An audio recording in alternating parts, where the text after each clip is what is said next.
by two. Marauder, Nikto. You must remember those words. Gordon's alive! You know what the Turing test is? I know Kung Fu. Dead or alive, you are coming with me.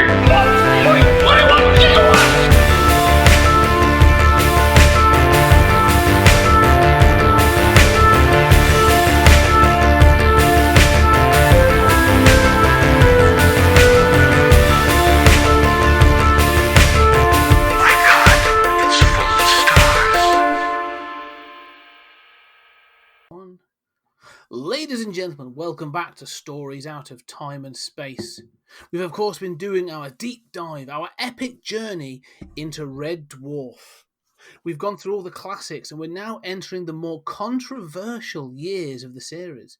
I'm your regular host, Scott Weatherly, and as always I'm joined by Julian. Julian, how are you doing? I'm doing fine. For the occasion, I'm eating vindaloo, so yes. I will be ready. How are you doing? Not too bad. I'm not too bad. Still locked down, and but you know, always good when we can watch some Red Dwarf. But Amen. Saying that, these are some of the controversial years: Series 7 and Series 8. Some changes in the writing, and the setup, really, the whole sort of shebang. Just as a sort of intro, like, you know, what are your thoughts on these two seasons we're going to be covering today? Well, I think they're fascinating. Listeners will recall that I kind of had a little more of a downward view of the previous two seasons than is conventional. And I think that 6 especially is, you know, we went through it a little fast. You know, most of it we were pretty disappointed by. I think 7 sort of is at a similar level, maybe even a little worse. I was surprised by how much I liked 8. I didn't remember 8 that well. I certainly had seen it at least a couple of times, but I didn't really remember it that well. But I really liked it. And I thought that, I mean, it's uneven here and there. There are things we'll get into. But, I was surprised how much I liked it. And I think that a few things stand out for me. I mean, one is that both seasons, I mean, I know it's Naylor doing it alone. They have a lot more continuity. It's like all of a sudden Crichton's always referencing, you know, his situation when he was found. There's, you know, so many references to earlier episodes. It really is a different show in that respect. And I think the addition of Kochanski. I don't think that she's as funny as Rimmer, obviously. I mean, you and I both love Rimmer, but I do like the modification of the sort of status quo of the show, the same way that the previous season kind of got rid of Red Dwarf and, you know, was set on Starbug and had some, you know, had a sort of like running storyline a little bit. All of a sudden in season 7, they're not looking for Red Dwarf anymore at all. That's just been completely jettisoned. But they're much more interested in continuity, and then you start getting these changes to the show and to its basic formula in a way that I really like. And I think that plays out for me in 8 in a much more satisfying way. What about you? What are your impressions watching 7 and 8 again? Yeah, I agree with what you're saying about the continuity stuff. It's quite nice, actually, to say there are references back, more so in 8, to sort of previous adventures and previous seasons. Obviously, the luck virus and everything plays quite a big part in it for a short time and that sort of thing. I definitely agree. I was going into 8 really expecting to sort of be like slogging through it. I was expecting. I just remembered it when it came out, being really disappointed with it back in 1999. But looking at it now, I'm like, actually, like you say, it has a different feel. It's got a different setup, but I don't dislike it. And it's interesting to see the characters in different scenarios, especially engaging with additional characters. And so I actually did really enjoy the majority of 8. I think there's a couple of episodes that that fall a bit, probably a bit lower than the others. Series 7, though, is the other way around. I remember really enjoying Series 7. I think it was just the fact that I'd waited so long for Series 6.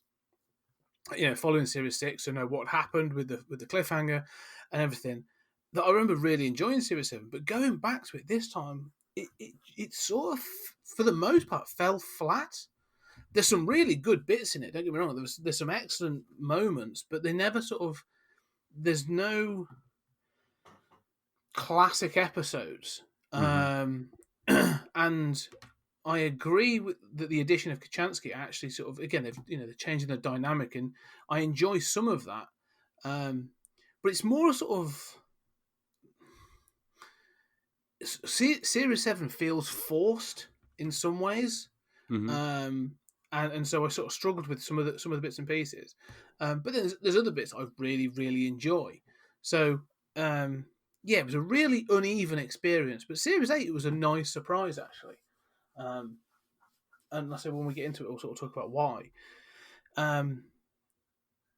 Well, I'm glad to hear that. I mean, I think that one of the things that really comes out, I agree with your assessment. One of the things that really came out for me in watching these two together, especially compared to the previous seasons, is how the show is obviously, like, they had limited availability for Rimmer, and they wanted to have a replacement and not just and Kachansky made sense. But I think that there are a lot of the things that are sort of like undertones of previous seasons come out or are questioned in these two in ways that I find interesting. Not always successful, but interesting. One is how blokish the show is.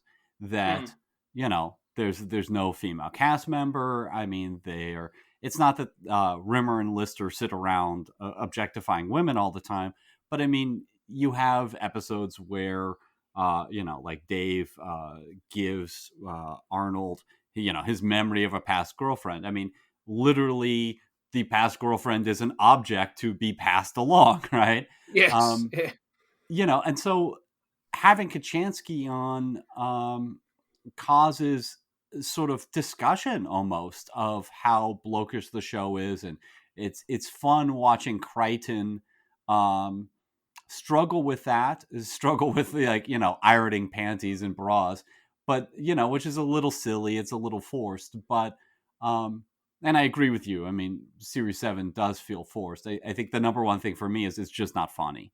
The humor just doesn't land. You can see how it's well written, but it's just not quite landing. But I thought 8 flows a lot better. But it does sort of examine this. There are these discussions of the blokishness of the show, and I found that very interesting and very refreshing. And in the same way, like Crichton's obsession with Dave. I mean, he's clearly in love with Dave, and there is this kind of like subtext of homosexuality there, of homophobia at times. I mean, there's a lot of discussion of like gay stuff and sort of like gay overtones to the series that really were there all along. Like, you and I have talked about what is at the root of Arnold and Dave's relationship. And I think that gets kind of questioned and put in a slightly different light. Yeah, I definitely think that's one of the things. I mean, you say it's a sort of, it's sort of an undertone or a theme. I mean, I think it gets almost blatantly called out in Duck Soup. When they're trapped in the duck works and stuff. And Kachansky actually explains that. Well, we'll get to why she's there, but her Dave from another dimension, or another reality, is gay, and the reaction of our Dave, of our Lister, is that quite something. No, I'm straight. No, I'm as straight as they come, and it is that sort of like, almost of like that thing, and they then roll it back that the other version is gay as well. They roll that back, don't they? So, you're just using this as a distraction, so I don't have to think about the situation they're in. And so it's politics. I mean, again, this is 1997, so its politics are a little different. Right. But it does. I like the fact. I mean, the relationship between Crichton and Lister that's one of the high points I do find in the show. And Crichton, that sort of like doting, almost like sycophantic sort of admiration he has for Lister. It does get called into question, but also his paranoia and that sort of need he has to be the need he has to be needed. Mm-hmm. Is funny. And again, sort of the one of the things that you often forget because he's under so much prosthetics is like there's Robert Llewellyn is in there doing all this, and I think he actually shines in this series. Where I've sort of lauded, I think Chris Barry in the past, I honestly think Robert Llewellyn as Crichton is actually one of the best things in Series 7. Mm-hmm. Like they give him an opportunity to do things that he hasn't done in the past. Like we've had the things of him doing, when he was sort of Sparehead 3 had droid rot, and so it had like a Northern English accent, and when he was human, he's done some bits and pieces. But with this, I just think he gets to have that a little bit more. Challenge himself and make Crichton a little bit different in this, which is which I find fun. Yeah, he does get sort of more time, and because of that business with Lister and that sort of love affair sort of thing, Crichton gets to squeal a lot. I mean, Crichton is super whiny in these two seasons. But then also there's, on this whole sort of gender and homosexuality or homosociality. Also, like, all of season 8, they're in prison, which is this, charged landscape. And Crichton is horrified to be classified with the women, and it's like, well, why would this droid be so horrified? Why does he have this view of gender? I mean, it's not just like, I don't understand how to take care of women. I mean, and they do make reference to, like, I mean, he was terribly taking care of women, when he was discovered. But, his abject horror at, being thought a woman or classified a woman seems both kind of out of step with how we treat it today, but also an interesting part of the sort of sexual dynamics of the show that wasn't really there or was an undercurrent in past seasons. Yeah, it is interesting because it's sort of, they do try and deal with gender, and like I say, it's not. I know it's handled in the best possible way, but like, his determination to be proven to be a man. He even creates himself a robotic penis. Archie, there's some good little jokes around it, but it is interesting because and then at one point, like he almost accepts his role and then is able. I mean, we'll get into it, but in the episode Crikey TV, like the actual you said about the objectification of women, like that whole episode is about Crichton sort of using the objectification of women, the male inmates, to make himself sort of like rich and powerful in the prison system. So. Yeah, it is interesting, sort of how they sort of set Crichton up in these two series. Yeah, I agree completely, and it's great. I think he really does. You're right. He really does get a chance to shine. And then I think that anytime you change casts, right, the dynamics are different, right? I mean, Rimmer was such a part of the original concept, right? I mean, it was Rimmer, Dave, and the cat. And then you have the addition of Crichton, and we sort of see that as like, oh, that's the classic 4. It all clicks once you have Crichton. But, Crichton was not original. He was not part of that original dynamic. And then you remove Rimmer for a while, and it doesn't kind of really click with Kochanski. But once Rimmer comes back in Series 8, it feels to me like the chemistry is all there. Kochanski's part of the team. And it's great to see not just Crichton have these episodes and these moments to flourish over and over again, but Rimmer has some. I think even Lister is acting at a higher level. Mm. Kachansky fits in fine once you get to 8.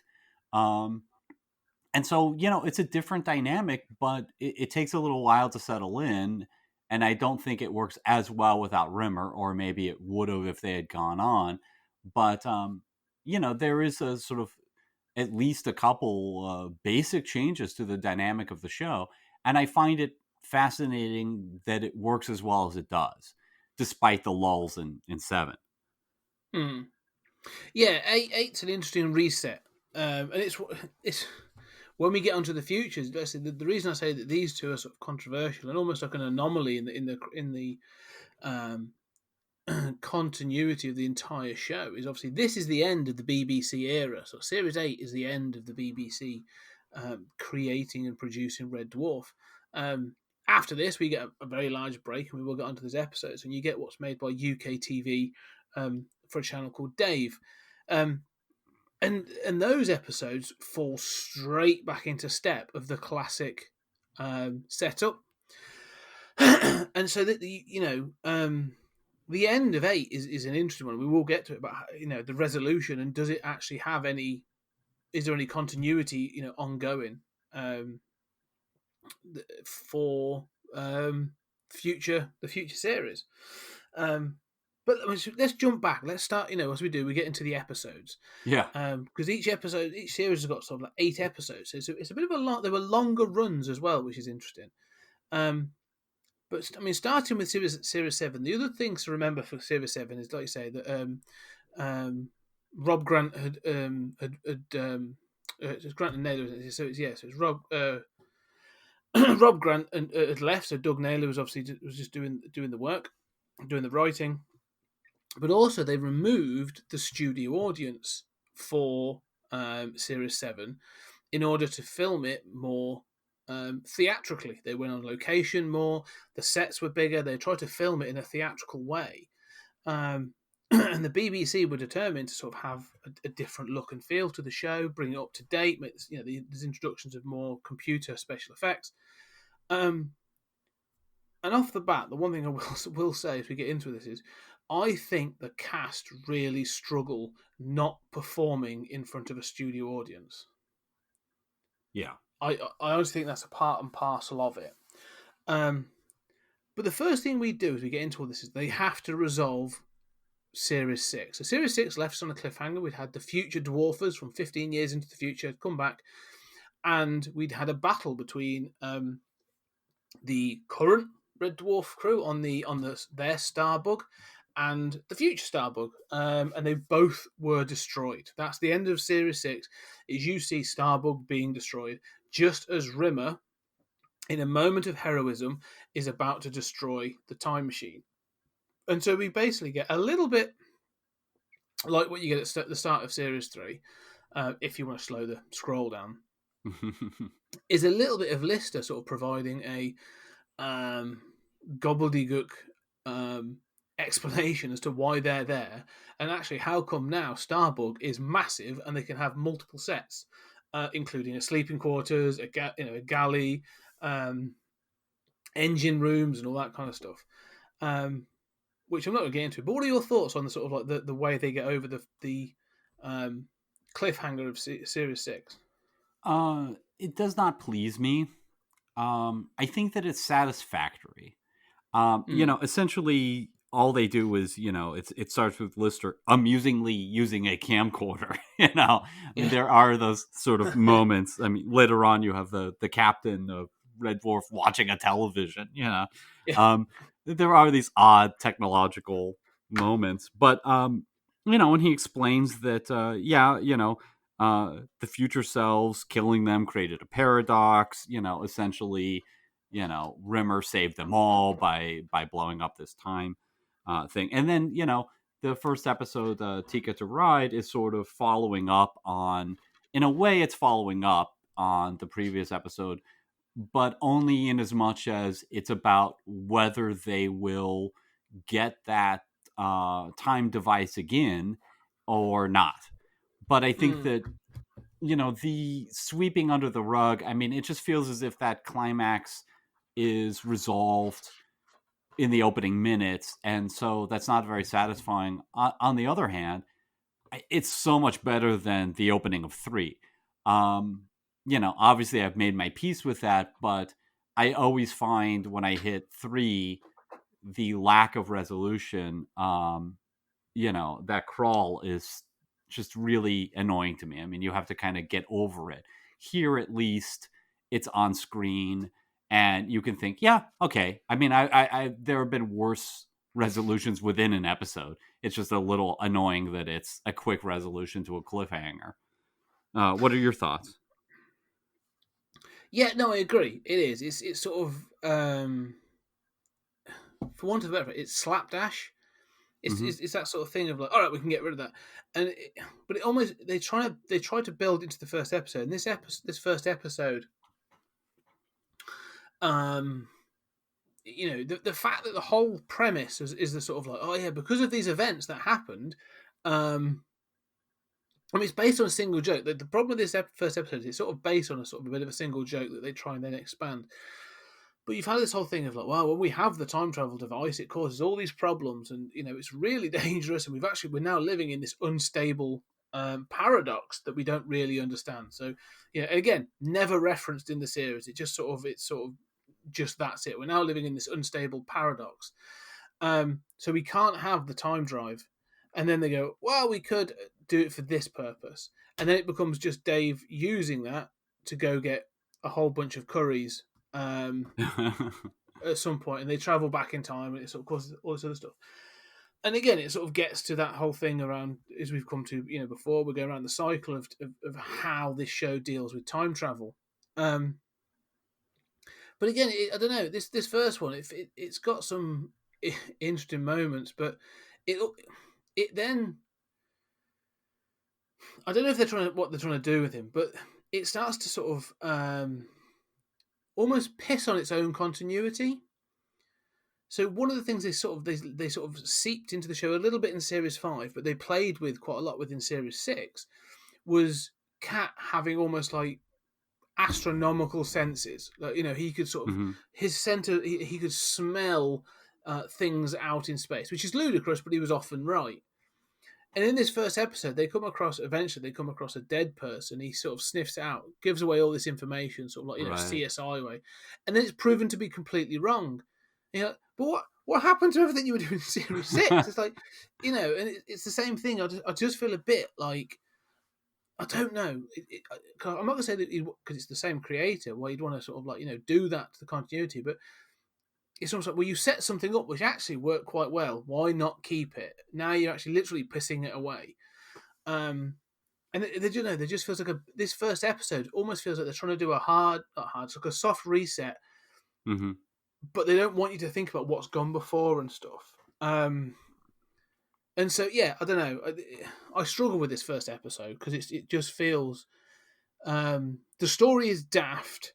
And they sort of, because there's it's just silly, and they just wash away some much more interesting concepts in those first couple of minutes. So, yeah, Ticket to Ride as an opening episode is actually a real disappointment for me.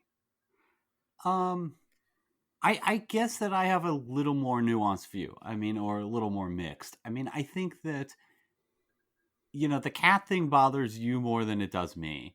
You're right to point it out. It's a good catch.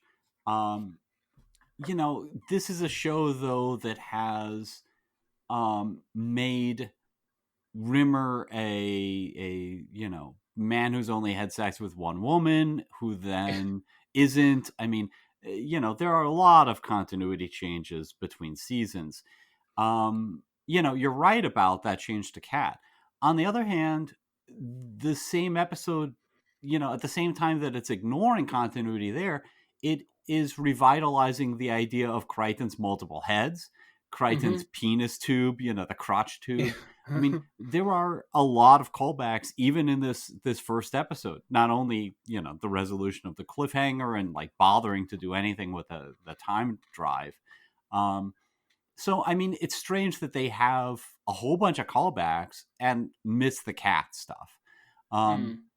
So that's strange. But I think that, the central plot of this episode is that, I mean, of course, the going back in time to get curries is ridiculous. And I agree with you that, I mean, it's an uneven episode that is really not, it's not working. It's not funny. It's not satisfying. But the central plot is, going back in time to get curries because the Indian food has been destroyed and these stupid time anomalies they're experiencing.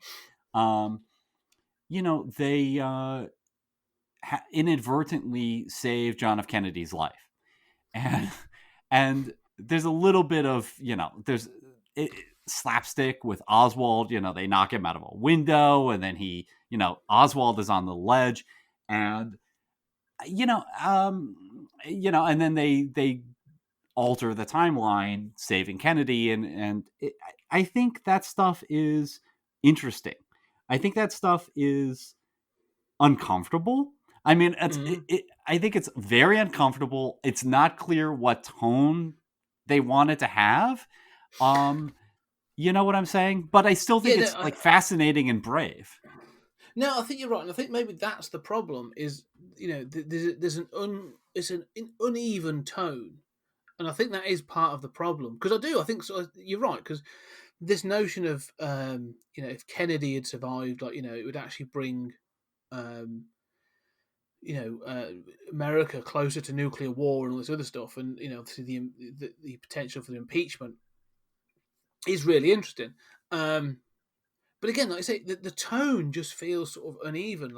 And I think they wanted to go more theatrical. They want to do this stuff, and so you have these sort of more serious or these sort of more contemplative moments. But then it's sort of followed up by slapstick, and it's just sort of it's just not glued together well. They don't flow. I think you said about sort of season 8 flows better, and I think that's the problem. Like this first episode does not flow. And for me, it just feels like a really disjointed experience. I mean, the one thing I do like, actually, there are moments in this, as I said, again, I think Crichton, where he has a spare head that has his guilt chip removed and stuff, is quite funny. And, he sort of inadvertently causes them to sort of cannibalize a guy. There are moments that I think quite good.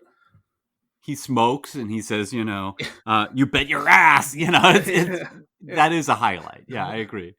Again, I say Robert Llewellyn is actually really enjoyable in this episode, but the of the serious moments, there's a moment when obviously they do go, but they're traveling through, and they go to what is then called, obviously it's still called Idlewild Airport, and Lister has a conversation with Kennedy. Basically explains no, your death caused this airport was renamed, and you were seen as this great sort of liberal leader.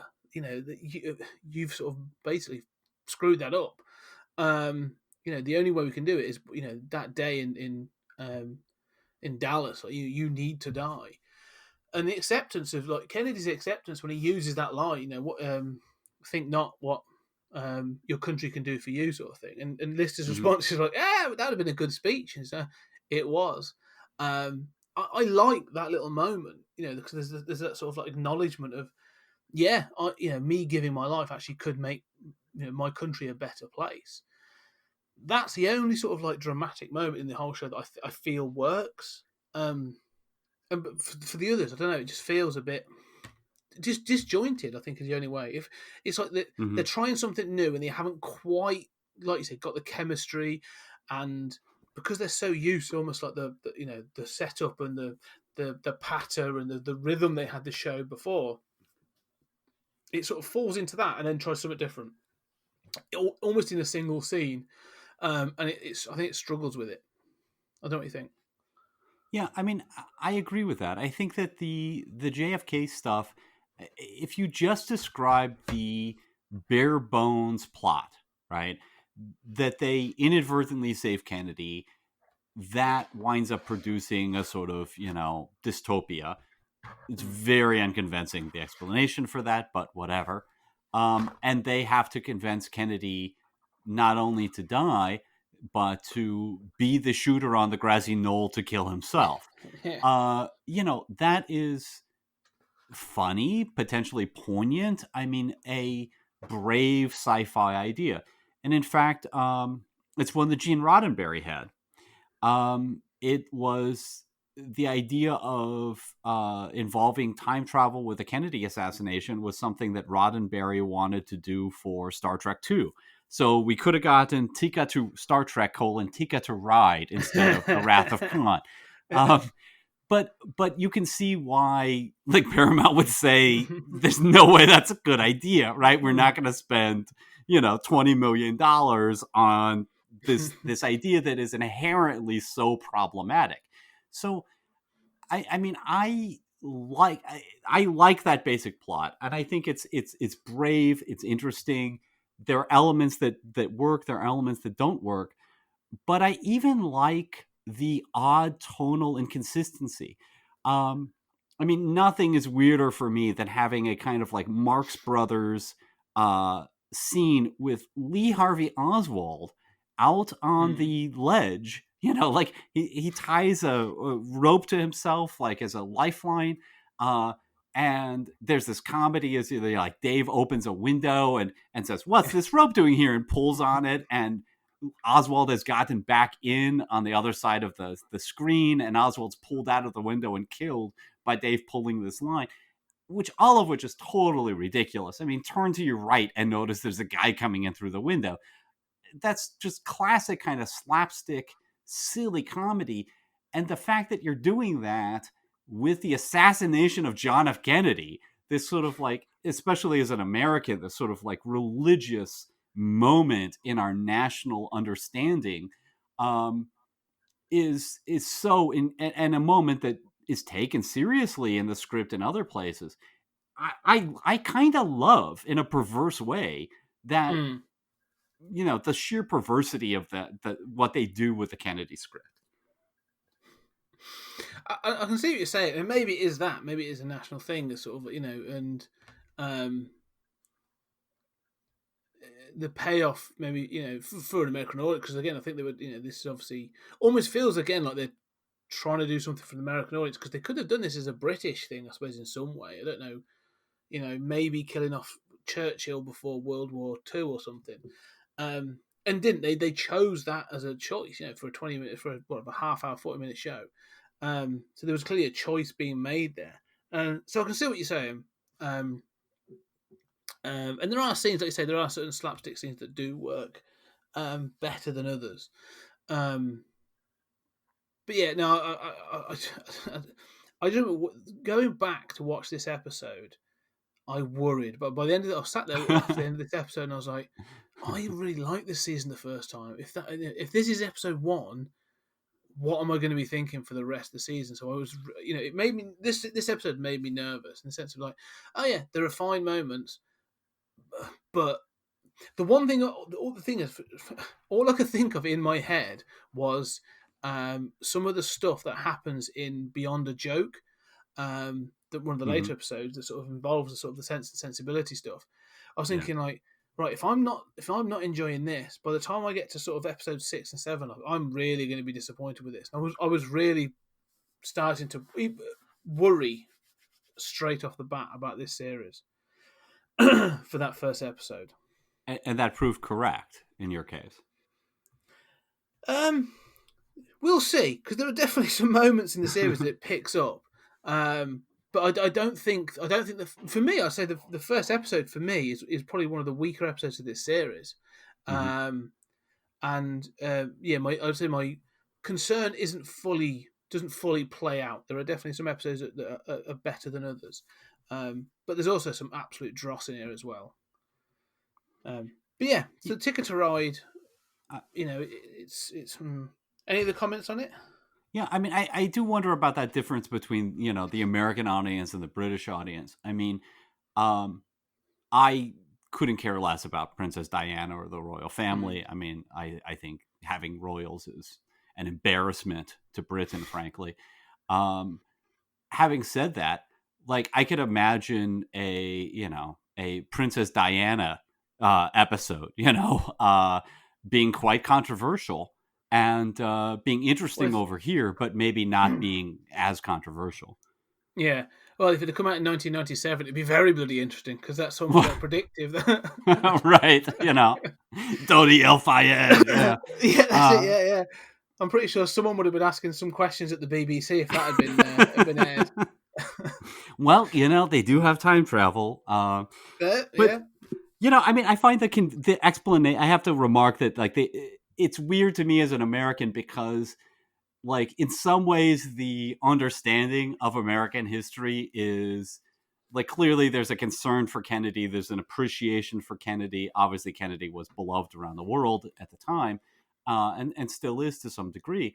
But there's a kind of like appreciation for this story, and there are things they get right. But then, like, the idea that they seem to confuse impeachment with a criminal sentence. Like John F. Kennedy is impeached in '64, and then he's sentenced to an open prison. I don't know what that even is. It's certainly, not part of an impeachment proceeding. And then the idea is that, the mob gets J. Edgar Hoover to run. And because the mob likes, is tied to Havana, that Edgar just lets the Russians put, nuclear missiles in Cuba. Mm-hmm. I mean, first of all, the Cuban Missile Crisis was 2 years before then and was successfully negotiated and solved by Kennedy. So that seems a little weird. Secondly, the idea that having these missiles would cause all American cities to be evacuated, like they're targets for nuclear missiles. We can't live in Dallas anymore. Is utterly absurd. But most importantly, those missiles could not have reached Dallas. The missiles in Cuba, could have hit, in Florida and a little north of Florida. The concern was it was going to wipe out Miami. They certainly did not and would not in '64 have had the range to hit Dallas. So, I mean, there are things that, I really appreciate the sort of like willingness of this show to address this thing that I find fascinating. I like alternate history, and that Roddenberry and Paramount wouldn't touch. I love the perversity of it. I love the courage of this episode. I think, on the other hand, it is off, and it's off in interesting ways, and it doesn't really work. And to your point, I kind of find that I have in my notes, like, it feels so much like it's in the groove, and yet, like the actors are comfortable. It feels like a mature show, and yet nothing really feels right. The pacing is off. It's not funny. Everything just feels like a little, like 30 degrees off of where it should be in some way. Yeah, I agree. Exactly. Totally. That's what it is. I feel like I'm watching Red Dwarf, but not. You know what I mean? It almost looks as if they've made some active changes and they haven't quite landed yet. And that's not the end. That's not the worst thing, because again, like, there are things here that the budget's up and they're trying new things. And I actually like some of the new sets. I think I like the idea of them being on Starbug. I think it gives them a bit more flexibility. So, I'm whilst I have concerns, I'm wanting or willing at least to go on a little further to see what happens. So what do you think of Stoke Me a Clipper, the second episode? Well, actually, this is interesting because this is where I actually think, oh, okay, this could be this could be interesting. Mm-hmm. And they actually pull me back in with this episode. Now, there's a couple of things I think, that if I'm being nitpicky, I will question in a bit. But the opening of this episode of Stoke Me a Clipper, which is a sort of an Ace Rimmer-centric episode. So it's another Rimmer-centric episode, which is probably why I'm on board. If I'm honest, but this whole opening is so ridiculous beyond belief.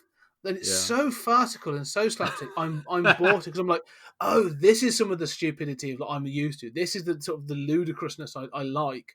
And I mean, this opening is sort of like, it's Ace Rimmer versus Nazis. For no, but one of them has a pet alligator or crocodile. And then he uses to sort of sky surf down and then sort of saves a princess. And so the whole thing is so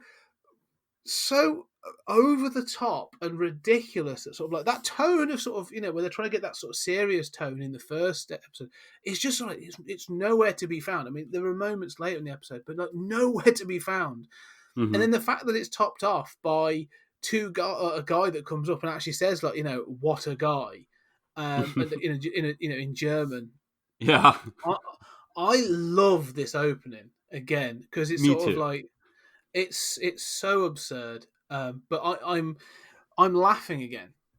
You know, I'm laughing at this opener.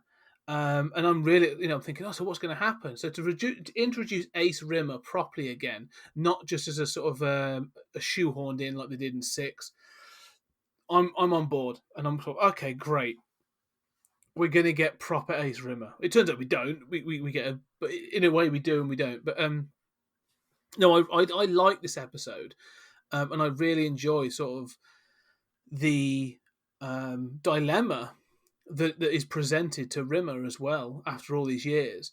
And I honestly think this is something that they may have been building towards. I think some of the stuff that they introduced in season 5, and we said it in series 6 as well, that they started to sort of introduce some bits and pieces. You know, hard light drive, and then introduced him doing this and that, and eventually to have him die committing a heroic act at the end of series 6. It felt like this was almost like something they were trying to lead to, or at least do something with it. So I do really like this episode. What are your thoughts? Yeah, I do too.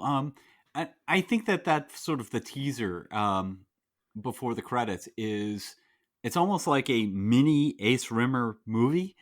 You know, Yeah. it is so wonderful. And we've talked before about my fetish for episodes that kind of start dramatically in situations where you think, how the hell did we get here? And you know, certainly having Ace Rimmer, you know, confronting Nazis on a plane, you know, and the head Nazi pets the alligator on his lap as if it's, you know, the cat from you know, the James Bond, and you know, he shoots the chains off of the princess to rescue Yeah. her, you know, and there are moments where I thought, you know, this is very sort of 70s Bond. It's very it's almost Flash Gordon in moments. Mm. I mean, and it's so tongue in cheek. It's so self-aware, and it is so much fun. I think it's a very good episode. This is my favorite episode of the season by far. And you know, it's not perfect, but I quite like it. And you know, just to get into the main episode, the main body of the episode, you know, the idea is that Ace is wounded, and you know, just kind of, you know, he's been dimension hopping, and I guess the Nazis were one dimension or something, Yeah. and you know, who cares? And he encounters Red Dwarf, and then you discover Ace is wounded, and he confides to Rimmer, I want you to become the new Ace Rimmer. Oh, and by the way, I also am a hard light hologram. I'm not the first Ace Rimmer, far from it. And then the question is, can our Rimmer really become the next Ace Rimmer? I mean, I think the idea that really Ace Rimmer is a sort of honorary title Yes. that's handed down is quite brilliant. And then at the end, you know, you have his like his hard light little core thing is flown to the Ace Rimmer cemetery, and you see there are so many, it makes a ring around the planet that looks exactly like the Red Dwarf logo. Mm. You know, I mean, I think that's clever. I mean, I think that's great fun. And the great twist of the episode is that, you know, as you suggested, our Rimmer does become Ace Rimmer. And at the end of the show, you know, I mean, not only does it begin in shocking fashion, but at the end of the show, you know, Rimmer takes off, and the crew is convinced that their Rimmer has died, not knowing that Ace was a hologram. So they've switched places, and Rimmer leaves the show. You know, Yeah. and you know, it's, I mean, I think it's a clever episode. It's great fun at the start. It's got a shocking ending. It's a satisfying Rimmer centric episode. And I think is frankly more fun than Ace Rimmer himself returning, to do the same stuff again. Yeah, I agree. I think it plays out so well, and it's such a great send off to um, the character, and shows the growth that he's experienced, sort of like through the series, and they acknowledge it. Because Mm-hmm. the thing as well, like Rimmer returns, in a later series, and we'll get to that when we get to series 8. But this Rimmer does not. This Mm-hmm. Rimmer, the Rimmer that we have lived with for six and a half series or 6 and a bit seasons, is gone. He has gone off to become Ace Rimmer. Like, he never ever returns, as far as I'm concerned. And when we get into the future bits, I'll talk about it. But this Rimmer, as far as I'm concerned, never returns. He goes off and he becomes an Ace Rimmer, and whether or not he survives is a different story. But that's the thing. He goes off, I think, and I think that's fantastic. And I also like his transition as well. Like, you know, Mm-hmm. when the Ace Rimmer that appears has to make him sort of acknowledge these things and try and sort of like stand up and be counted, sort of thing, and sort of pushes him to do it. And in the past we've even seen he sort of acknowledges it at the start of the episode. Sort of the idea of having to face Ace again, it's almost like sickens him, but it's almost like nervousness, isn't it? Because he has to sort of, it's that mirror. It's looking into the mirror and acknowledging that I could have been better. I could be different. And now that mirror reflection is saying, well, you still can. That break you've been Mm-hmm. looking for is here. Take it. Do something brave. And I do. I love that he does. Yeah, I think that's beautiful. And I also, I mean, you were talking about kind of like his training. There's sort of the implication that every Ace Rimmer kind of started in a similar way, and maybe our Rimmer is getting a little less training than others, but a lot of it is clearly just kind of fake it till you make it. Yeah. Just go out there, have adventures. You're gonna die or you're not.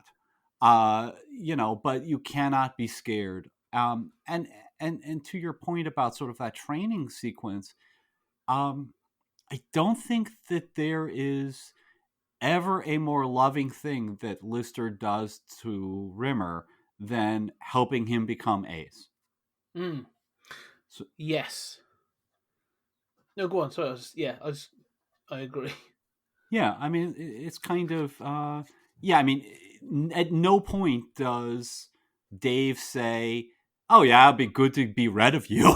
Like, that's Yeah. my secret motivation. That would have been the old Red Dwarf thing. It's like, no, he's in on it, and he cares enough about Rimmer to make him become his better self. You do get a little bit of ribbing at the funeral, but it's great that our Rimmer gets to kind of. I mean, I love this idea that Rimmer gets to watch his own funeral in disguise as Ace, and it's kind of like the final, knife in his gut that makes him sort of realize, yeah, what am I doing here? I've done nothing. This is what I've always said that I wanted. I always wanted to be someone. It's time to put up or shut up. Well, I have to. I've always taken that eulogy that Lister gives as almost that. He's almost giving him that final push, isn't he? Mm-hmm. It's that sort of like he's making sure, because he looks. He's obviously got the wig on, so he's now got the long hair, and he's got the bomber jacket. There's a great joke actually, sort of, the silver bomber jacket that Crichton requests if he's got a spare, so they can cover a chicken in the oven. And you can see there's nervousness there, and stuff about it. And I think that the eulogy that Lister gives is really sweet, and it is, although it's like I say ribbing, it is pushing him to say, like I say, you've got nothing here. Like, you have got an Mm-hmm. opportunity now. Take it. Go on, bugger off. And it's because it could have gone the other way. I mean, and it shows a growth in Lister as well, because a younger Lister might have been somewhat resentful. Oh, you get to go off and do all this stuff, and I'm stuck on Red Dwarf as the last human, sort of thing. Or sort of Starbug, I should say. So no, and it still manages to have a little dig at Rimmer at the end because he gets into the sort of the dimension hopping ship, and instead of starting it, ejects himself. Yeah. And comes out and says, "Just wanted to say one last goodbye, fellas." And it's just done so well. I love this episode that they get to see. The one thing I would say is you say about the sort of the planet that has the billions, I would say, of little mini coffins of light drives that have light bees that are floating around it. It's supposed to be a moment of look, all these other Rimmers have done it. They've sort of stepped up. They became ace. And all I can think of is it's only been a couple of years. These guys must have been bloody useless. Yeah, no, that's a good But point. I mean, I kind of, especially given the Nazi thing, like I know that ship is just hopping dimensions, but I feel as if it's hopping around in time. Mm.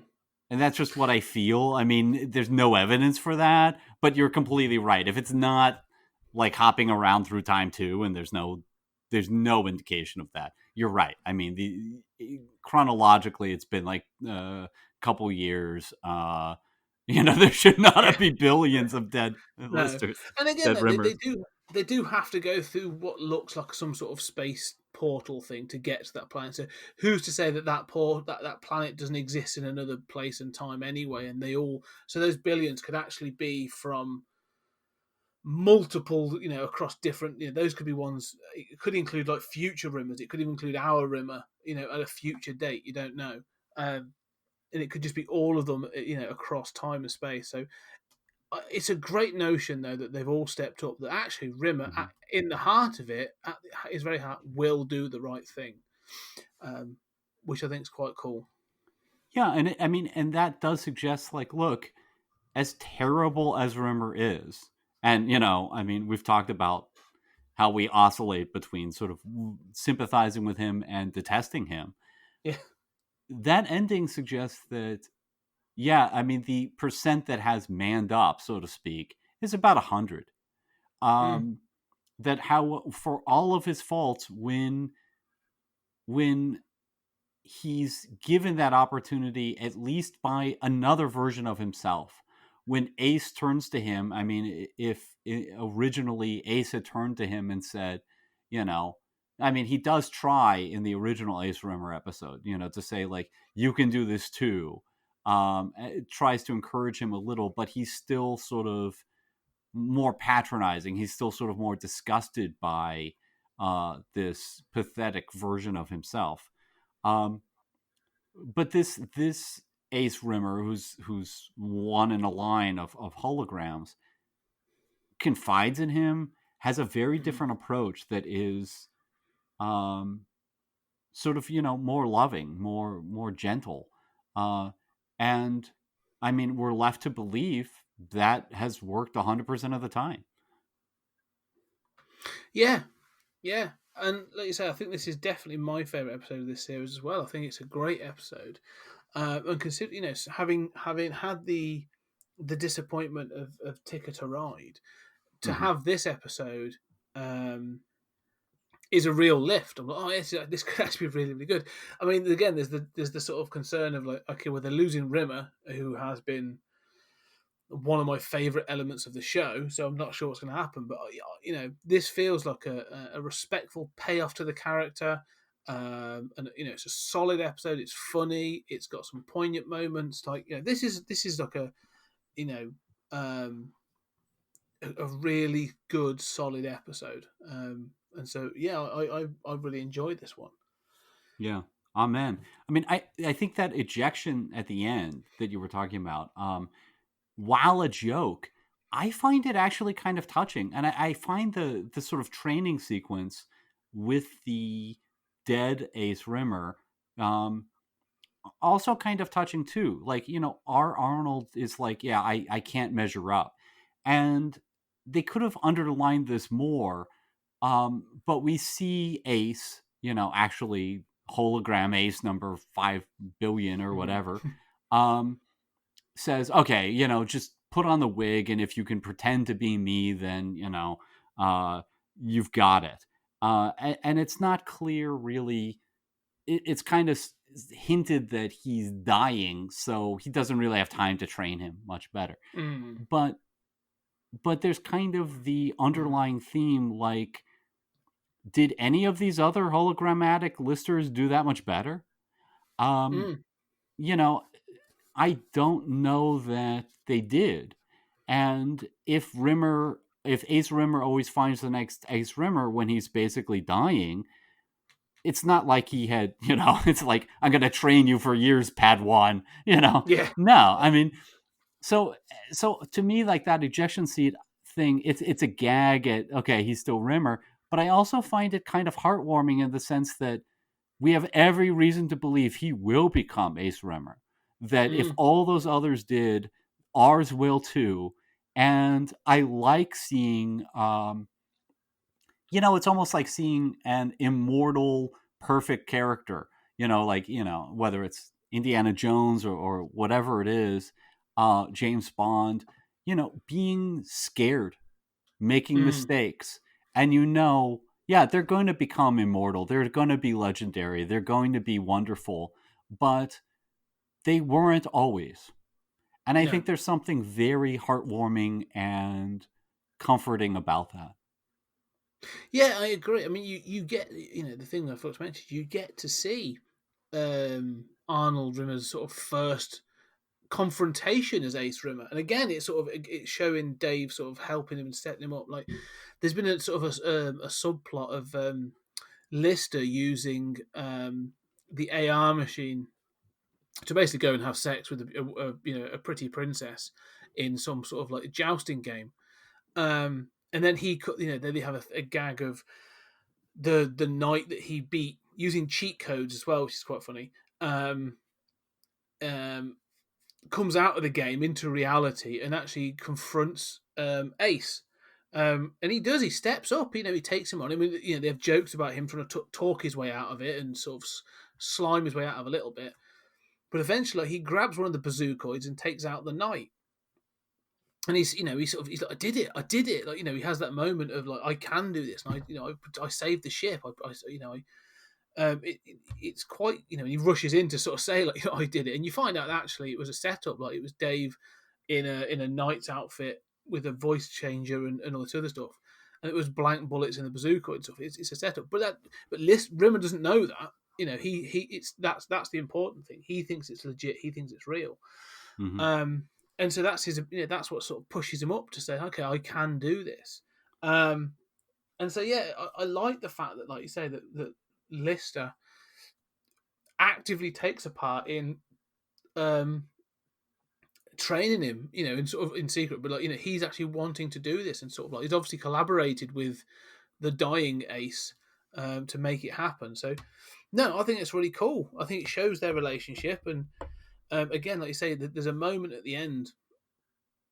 They share two moments really. There's sort of like, he sort of says, about them going off, and he says to David how he's not sure if he's going to do it and all this other stuff. But then even, like, say, after that ejector seat gag, he sort of says goodbye to Crichton and the cat, and then he sort of says, he just sort of grabs him on the arm. He's like, "Bye, Davy boy." But he doesn't say it as Ace. He says it as Rimmer. Yeah. And that, to me, is sort of like a camaraderie. They have pissed each other off for years. They've annoyed each other. They've weaseled at each other and needled, and it's sort of like, but finally, after all these years, there's sort of like, I don't know, it's an acknowledgement of like, do you know what? They are going to miss each other, and I just think that's quite a touching moment before he finally goes off. Yeah, that's a very good point. And I think it's better that he can't say something in character, right? Mm. Because if you have to have that moment, then either it becomes kind of like mushy, and you either have it be too mean or too sentimental, or there's not time, you've got to run into conflict and you don't have time to have those final words. Here he can say it, but he can't be too elaborate about it, or he'd break character. And I think that's a good point. And I think Barry is wonderful in this episode. Mm. We've talked about how he can play these different characters with these different versions of Rimmer with panache. Here he gets to play both our Rimmer and Ace, but he also manages to convey our Rimmer pretending to be Ace and doing it awkwardly. And I think that is amazing. There's nothing harder to do, I think, in acting than have a character like pretend to be a bad actor and still have you believe that it's the original person and not think, oh, that's an actor I'm watching, you know what I'm saying? And it just feels so natural. You just totally feel that is our Arnold struggling to impersonate Ace. I just have to think that is so hard to do, and never for a second do I doubt it. No, yeah, I mean, yeah, he is so good in this, and we've sort of like, we've bigged him up quite a lot in the past and stuff, and I think he's a great actor, and some of the stuff he does in this is fantastic. But you're right. There's a moment where he talks to he's dressed as Ace, and he's got the sort of the hair on and the jacket and the glasses and that, and it's when he's asked for the Crichton asks for the jacket to boil a chicken, and he's been all sort of cool, but then he loses his temper, and you can see him sort of like he has to regain his composure and sort of work with it and try and pull the moment back, and he sort of manages it, and it's he is he just sort of. It's clearly like very well thought out, and I almost think at this point, I don't know what they thought was going to happen after this, but you can sort of feel that Chris Barry's saying goodbye to the character as well. Like he wants to go out and have this character pay off, and I think characters come and go from TV shows. It's what happens. Actors have to leave, but I think this is one of the ones I find most satisfying. Of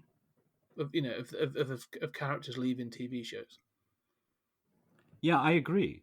It's got to be up there and sort of fun. It's a little strange that it's the second episode, and I know Barry sort of. I mean, he said, I guess it was because of the pace of the previous season that he had said like he was only willing to be in like 3 episodes, and so it's these first 2, and then it's one later where he appears mostly in flashback. But yeah, I mean, it's. You were talking about how disappointing that first episode is, and I find it, curiously disappointing or puzzlingly disappointing. But I agree, it doesn't really work. And then you get to this, and it's so strange to have the second episode be so strong, and also be, what show has done a farewell episode, as you say, let alone one this good? That's episode 2 out of 8. Yeah. It's brave, isn't it? I mean, that's the thing. Like, they could have had. I mean, when we get to Blue, sort of the flashbacky kind of episode, I have sort of mixed feelings about it. But it's an interesting combination of how they do the setup. But they clearly wanted, because they wanted to give, the idea is they clearly wanted to give Kachansky a decent run at coming into the show. So.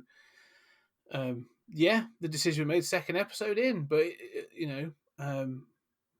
Ticket to Ride, disappointment, but stoke me a clipper. No, very happy with this episode. And I think it's, like you say, it stands up amongst some of the classics as well. I agree. But then we move into Rimmer's gone. We're down to 3: Crichton, Cat, and Lister, and we enter a Ouroboros. Which is another transitional sort of episode, and again, following Stoke Me a Clipper, it's never going to be as good. But this is another episode where it has moments of I really enjoy, and then again, as a whole, I sort of struggle with some of the leaps of logic that it makes. Yeah. That really sort of like almost like head scratching. So yes, we'll get to those. But the idea is obviously the at some point there's a temporal or a portal rip between our dimension and another dimension on Starbug, and they find that there's a bridge that takes them to an alternate version of themselves, and they meet a hologrammatic version of Lister like a grumpy version of Cat. Um, uh, uh, you know, a gold version of Crichton, and instead of Rimmer, they've got Christine Kachansky, and this is, in fact, I forget Annette. No, I forget her name. But she's a very different Christine Kachansky being introduced at this point, which is again, is a choice they're making. She was obviously not a main character. Chloe Annette, sorry, is being introduced as Christine Kachansky. Now, what are your thoughts on this episode and this version of Christine Kachansky? Yeah, I want to get to your thoughts on the difference between her and others. I mean, I in the earlier appearances, I feel like this is a good idea for an episode that does not work on almost any level. Yeah. It does have its moments. I think the Kachansky stuff, the flashbacks of sort of like her reality, are fascinating. They might be the highlight of the episode for me. That this alternate reality Kachansky. Well, first of all, you find out that apparently another retcon, right? Like Arnold's romantic past earlier. Here we find out that Kachansky dated Dave, and they broke up, and that was why Dave went away. He came back, and he had the cat. And in Kachansky's reality, she hid it and kind of took it. There is a funny moment where she puts it in a disintegration microwave thing, and then you see this cute cat, and can't bring herself to do it. So that's why she was sentenced to stasis, and Holly brought back Dave to keep her sane, presumably, which we'll get into later. But I mean, so I find those flashbacks work. I mean, but the sort of like temporal rift thing is not good. That sort of like blue tube that they're in, that you can it just kind of like tears at will, and then you fall through a void. And it's funny that they ultimately rescue her and get her back to their reality by harpooning her in the leg and pulling her up. That's a bit funny, but it's absurd. I mean, like how long has she been falling through time and space that they can still hit her? I mean, and I don't know. I mean, there's a lot like that I just don't like. Well, yeah. I mean, the thing about this episode that sort of, there's a couple of things that really bother me, but the fact is that sort of like once they've got this rift or this tunnel between the two versions of the ship, they sort of make a real concerted effort to highlight how sort of like our version, the version we've been watching, is the lesser version of the crew. You know what I mean? You've sort of like, you meet the hologrammatic version of Lister, and he's, for whatever reason, he's more sort of like, he's more together, he's more sophisticated. The cat sort of seems, I don't know, he's meant to be more intelligent. He just comes across as grumpy and mean, to be honest. But they're made out to be the more competent version of the crew, aren't they? Right. Yet when she falls into space, the void of between the two dimensions or whatever, like it's the incompetent and silly crew that saved her, and she calls on to save her. Yes. And it's like, well, surely her version of the cat, and he's hard light, so he's a hard light hologram. It's her version of Dave. So how have they not got a harpoon gun or something else? I mean, they're the ones that gave them the damn harpoon gun. I don't know. It just feels. It feels odd. It feels sloppy. It does feel sloppy, yeah. And so does the end. We'll get to the end. Bloody hell. But that's what this episode feels like. Is sloppy. But however, as you said, those flashbacks are interesting. Like the alternate version of what could have happened. So is she? Because it opens up all kinds of questions. Okay, well, we had Cloister the Stupid. So is there a a Karansky the Stupid or something like that? I don't know. Good point. Of like, is she the sort of the is Cat like he is because actually she was the god character? And, it makes things. It opens up a different version of things, but which is never sort of explored. Um, but yeah, I don't know. It just feels a bit. But as a Kachansky, she feels more like someone that would be a navigation officer on a massive, massive ship Yeah, compared to you the find her more previous version. convincing. Yeah, I mean, one of the things we always said about sort of, well, I always said, was the original Kachansky. Like, she's very pretty and she sort of, but they never played her up as being someone who's an officer. She's supposed to be an officer, but she always seemed to get played off as a bit of a good time girl. She's out dancing, she's doing this. Well, no, she's a navigation officer for a ship that's 3 miles. What is it? No, it's 5 miles wide and long and 3 miles wide. Like, this thing's massive. She needs to be, trained in all kinds of things to be able to do what she does. So this, this version of Kachansky feels more in line with what the expectations of that role would be on a ship. Yeah, that's a very good point. I mean, one that I hadn't really considered. I did notice that. I mean, I think one of the weakest elements of this script is the Gelfs, that they need someone to attack while they're in this, time tube thing, which is not great CGI. And, I guess if you fire at the tube thing, it causes a rupture, but it doesn't cause anyone to fall down or fall. I mean, it's so incoherent. And literally, they're talking to their alternate selves, and then, is it Crichton who just says like, oh, it must be like the Gelfs are attacking, like, Yeah, where did this come from? And then later on, when they're returning, they've reestablished this severed time tube thing, and they've gone back into it to return Kachansky. And then literally the same thing happens again. They say, oh no, the Gelfs are back. And they fire and cause another rift to appear just between the two groups. Where are these Gelfs coming from? I mean, yeah. it's funny that it's the, again, like we're talking about continuity. Like, it's funny that it's the same Gelf that Lister was married to. In Polymorph too, yeah. Right. I agree, because they appear, but they also seem to disappear just as easily. Like, Yeah. you're no longer needed for the plot. Thank you very much. You can leave. And yeah, I mean, this episode has a clear mission. It's right. We need to insert Christine Kachansky into our Red Dwarf crew, make it happen, and everything else sort of seems superfluous, to be perfectly honest. And so, again, going back to that sort of like slapdash, it's almost like, right, we've got this one mission to achieve. We've done that.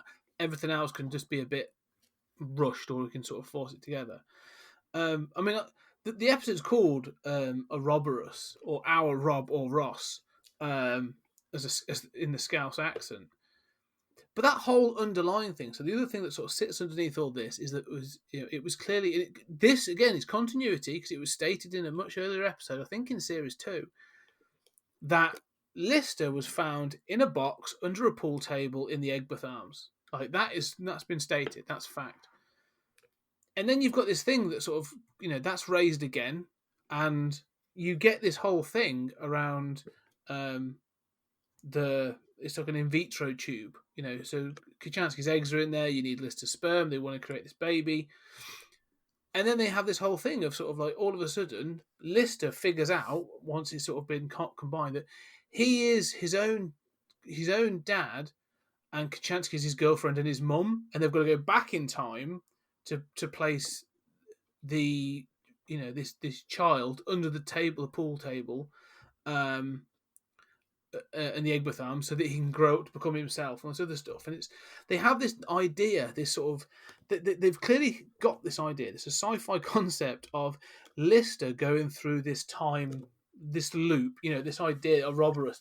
He needs to have completed this cycle to place himself under the pool table at the Egbert Arms, so that there will always be a last human. but it never pays off ever again. It doesn't pay off anything in the episode or any of the series. How he reaches that conclusion Right. is he literally sees a box with a Ouroboros on, and he's like, "It wasn't our Ouroboros." I'm thinking, this was 30 years ago, and you were a baby, and someone told you it had our Rob or Ross written on it. Like, you didn't keep the flipping box. This whole thing with this baby is infuriating to me.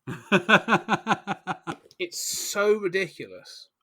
And because it's got no logic or no. I don't know. I don't know what your thoughts are. But... Well, I mean, you're right. I wouldn't say it's confusing to me. It is not satisfying.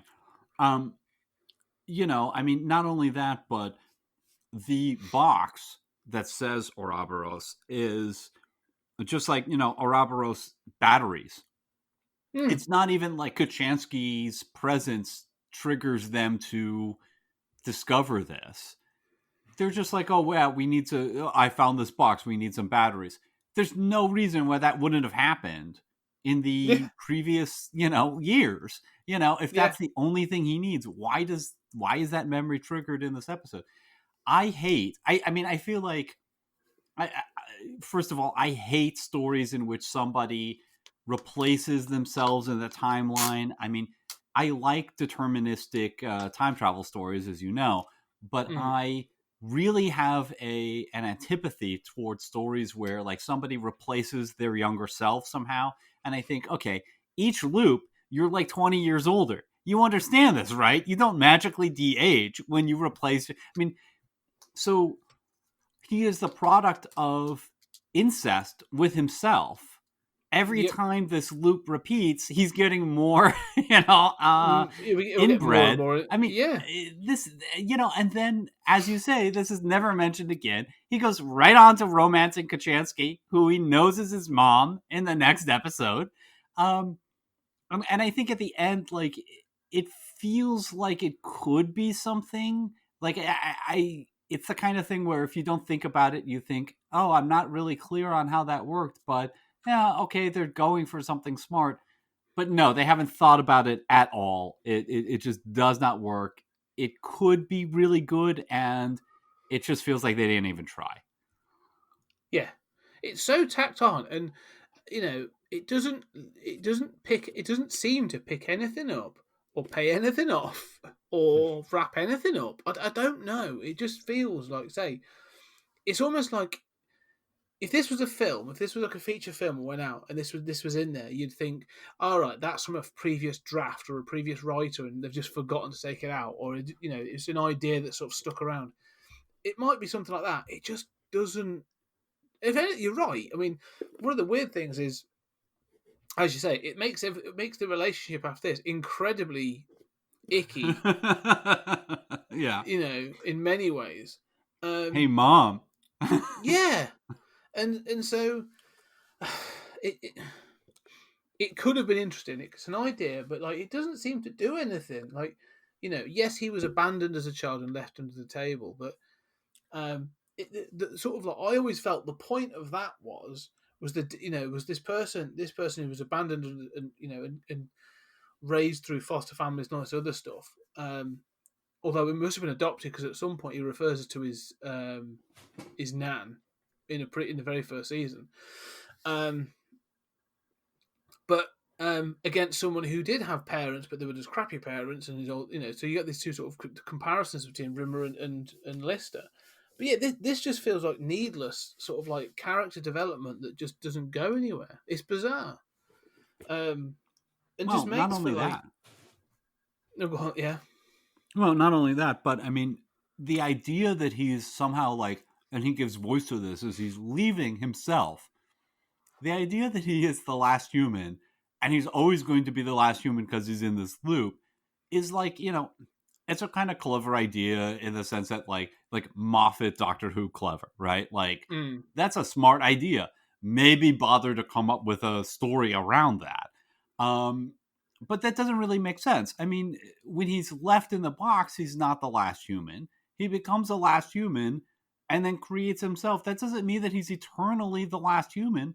The date of his death, from that point on in the universe, there's no more humans. You have not secured a future for humanity by creating a time loop of your own creation. And even then, him dropping off the box, it says 18 months later. Why 18 months? I mean, this is did Kachansky have this baby? Was this like presumably that child is the product of this test tube thing that's never mentioned again? Are we to believe that 9 months from then that was put into Kachansky and she gestated this child, and then Lister said, "Oh, thanks for the baby. I'm going to take it back in time." What? I don't understand anything about this. Yeah, no, it makes no sense because, again, like I say, so maybe it took him 9 months to convince her, but one of the point she makes. Trust me, you're my mom. Can you imagine 9 months of this shit? All right, just take the damn thing. Leave me alone. But you're right, because I mean, she makes a point in the episode of, I'm not ready yet, but at some point I want to have children, which in itself, I question in the situation they're in, being stuck in deep space. But anyway, she says, "I want to have children." And then so she actually gets the opportunity to have a child, but then gives it up to have it sent back in time to become Dave Lister. Like, I don't understand how that works, because you then go on to, and we'll go into the next episode. So because this is the problem, like it says 18 months later. So where in continuity does that happen after, like, it must happen before the end of this series. And I'm going to get picky because this is why it pisses me off. I get annoyed about it. Right. It clearly happens after the next episode, because the next episode is all about her settling in, all this other stuff. And then you obviously got this stuff. But it has to happen before the end of the series, because by the end of the series, they have found...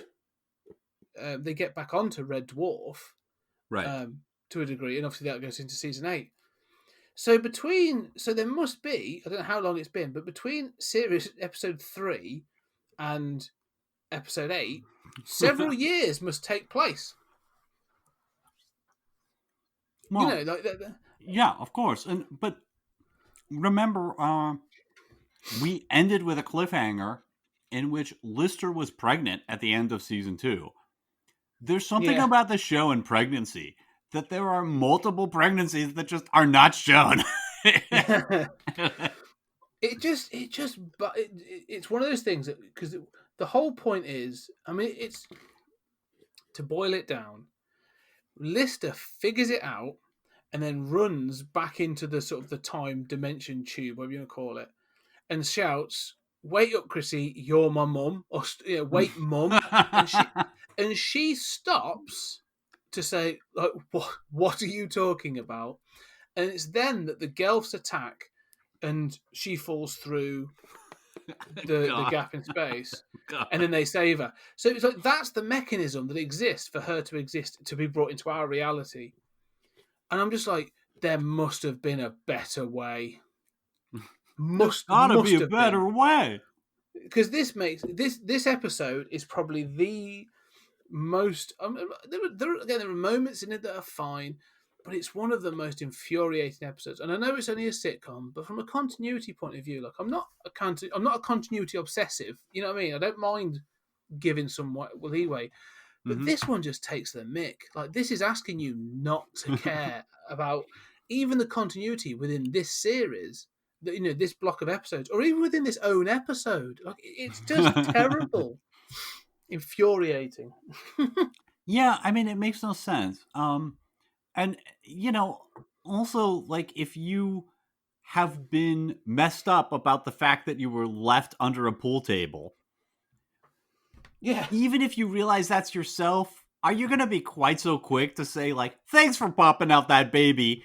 That's me, by the way. I'm going to put myself under a pool table." That seems strange. I mean, I keep thinking about, like, we were talking about the previous episode, and like how careful it is to give Arnie a good send off, right? It Mm. feels very measured. The decisions are right. They took time with that script. Yeah. Probably Barry had some input, Mm. but they took time with that script. Now this is the next episode, and this should be, if that's the goodbye Rimmer, this is the hello Kachansky. This is Yeah. just phoned in, and phoned in to a remarkable degree. It's got a couple good ideas, but there's no elaboration. And you'd think that, given that you're going to introduce Kachansky, and you make an excellent point about how she's more believable as a navigator here. She actually seems competent. But, given that you're going to do that, this should be like the ultimate Kachansky episode. This should be like, what is it that has driven Dave to be focused on Kachansky? What is that about? That's always felt sort of neurotic on his part, sort of sad. It's a little less sad now that there's the retcon that they were in a relationship, and Kachansky broke up. But Kachansky just seems to have almost arbitrarily broken up. She doesn't seem to have taken this very seriously. Dave seems to have taken this super seriously. What was this about? What is the longing for Kachansky about? What is the essence of Kachansky? The last episode gave us the essence of Rimmer. There seems to be no equal weight here or attempt to explore any of that. It's just, as you say, like, well, let's have some Gelfs attack, because the point is we need Kachansky on the ship now. Yeah, that's it. It's just, yeah. I honestly think this is the worst episode in this series, and I'd say one of the worst episodes in the whole show. It just, like you say, it's just careless. And the one of the things I find so frustrating with it is that Chloe Annette is actually really good. Mm-hmm. I think, like I say, she's not funny. She's not Chris Barry, great in that role, but she's doing something different, and she does provide a different dynamic. And she has several interactions with Crichton, with Robert Llewellyn, that I actually quite like. Sort of, she does sort of bounce off him in particular pretty well. But yeah, they just piss away an opportunity in this one, and it just infuriates me. Yeah, agreed. Even like when she gets the Gelf ship to crash, the second time the Gelf ship attacks, Cat, that's done. Plot's over. Mm. And then we wrap up that scene by Cat just saying out of nowhere, "Pretty snazzy." Like, Yeah. And it feels so off. Even little things like that feel so off in this episode. Yeah. I honestly think this comes down to that they were trying to do something different. They're trying to do this sort of more theatrical feel, aren't they? They've moved away from a studio audience, and I just don't think they know how to manage it completely. And so they're trying to do something a bit more adventurous stuff. I don't know. This is just where Ticket to Ride felt uneven and had, like, iffy tone. This is just phoned in is probably the best way to describe it. It's just, yeah. It just feels like you say they were like, right, we've got her on the ship. Hopefully, having Kachansky around is going to be enough of a satisfactory thing for some of the fans. We won't worry about everything else too much right now. We'll try and resolve a lot of this stuff in Duck Soup. All the relationship, we'll try and resolve it in the next episode. This could have been and should have been a two-parter. Yeah. They could have developed. If you combined some of the elements of Duck Soup with the next episode with Ouroboros, you could have had a satisfying two-parter that would have explored all that kind of stuff and could have had the underpinning of the Dave Lister loop as well. But it's just rushed and naff. Well, one final insult on my part to this episode. Mm, You know how much, I love Future Echoes. I love the first two mm, episodes. Um, and that gets referenced, in these two series explicitly. And, Future Echoes has almost become a trope of the show. Well, here we have 18 months later, right? mm. We have this mystery pregnancy that, as you said, doesn't fit really into the continuity, or must 9 months must occur between episodes. Um, and then you have the idea that in a lot of these future versions that we've seen, including Future Echoes, one of the things that characterized them was somehow Christine Kachansky was alive. Mm. Here, you're doing that. You're like moving closer to those timelines or those realities. Wow, that's ambitious. I love that Mm. idea. And then you immediately invalidate that, not only by having, this kid who is himself, but then they can't have those two kids Yeah, because that would be inbreeding with your having sex with your mom, yeah, which is then, I mean, it's sort of mind-boggling to be doing this like incredibly ambitious thing. What could be really ambitious about this episode of introducing Kachansky? You remember that second episode? I know we've invalidated it and we've done other futures, but we're taking a step toward, that depiction of the future or something. mm. Instead, that's instantly invalidated for this Ouroboros gimmick that just doesn't work. Yes, I agree. Totally agree. Massive misstep. Um, but we get the next episode. The next episode, Duck Soup, which um, um, is the first sort of Christine Kachansky as part of the crew um, kind of episode. And I assume the title is supposed to be, is it Duck Soup? Is it a Marx Brothers? Yes. Um, so I don't think that really does that pay off in the No. episode? No. Okay, No. okay. Hmm. But yeah, this one sort of again, this one starts to explore some of the relationship stuff. Um, she seems to be quite content, not content, but she seems to have accepted that there is no way of getting back to her version of reality. Fine, but you do get to explore Crichton's jealousy of having Hmm. Lister's previous lover on board.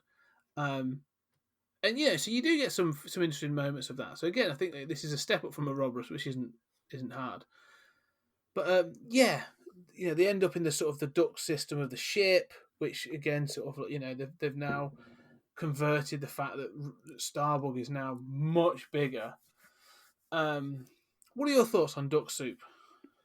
Well, I liked, if you remember, like I really loved the lift in earlier episodes. I mean, later on we're going to see another lift. We're going to see like a monorail system, in Mm. the rebuilt Red Dwarf. I love that stuff. I love, anything that acknowledges that massiveness. So I like the duct idea. I think I'm a fan of shows taking the time to have these kinds of episodes Mm. of sort of like, the aftermath episode, the transition episode, where you don't just try to pretend all of that was, we're back to the new status quo, yuck, yuck. Um, Yeah. and I think that stuff works. I think the idea that Crichton is the impetus for the plot because he's jealous and he puts the ship in peril, um, makes sense. I think that's a smart idea for a plot. I like the Crichton dynamics. I still I still think it doesn't work largely. I mean, I like the stuff between, with Crichton. I like the stuff with Kachansky.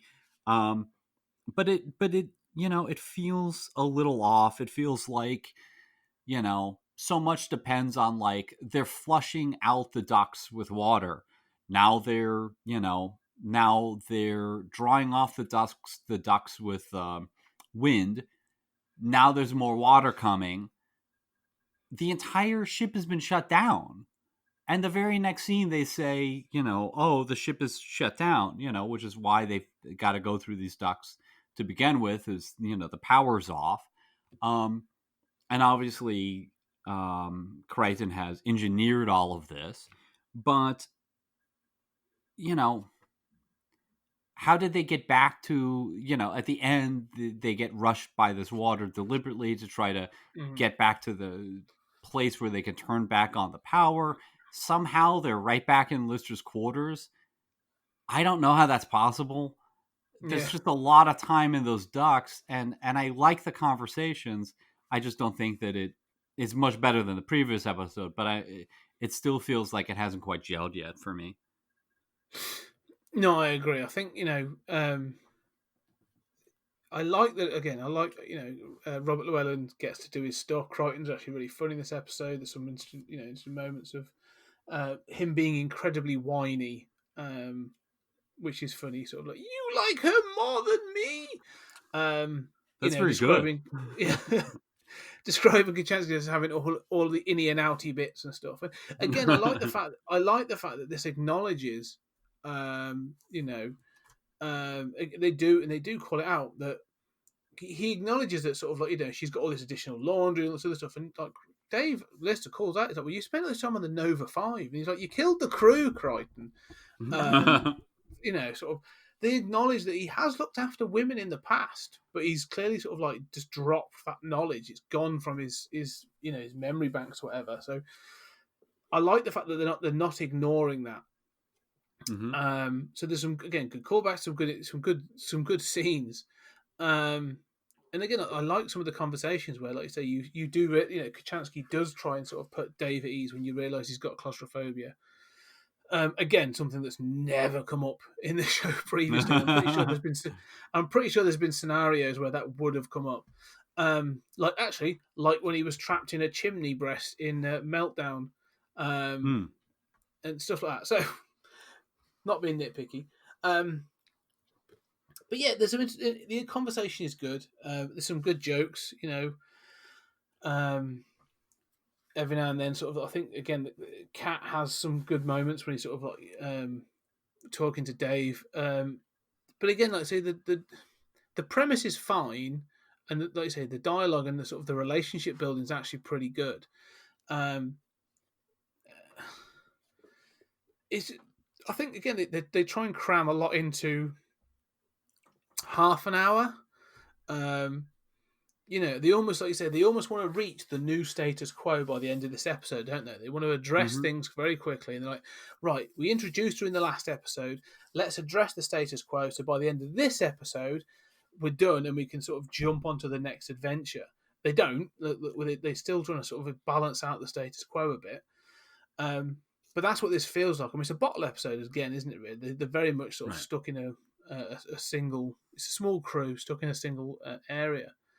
And it's fine. It's not bad. It's just a bit... yeah, I don't know. It's fine. Yeah, it's just fine, isn't it? Like, it does what it needs to. Right. And you learn a lot about... Yeah, I mean, I like the fact you get to learn stuff about Kachansky. She went to sort of cyber school.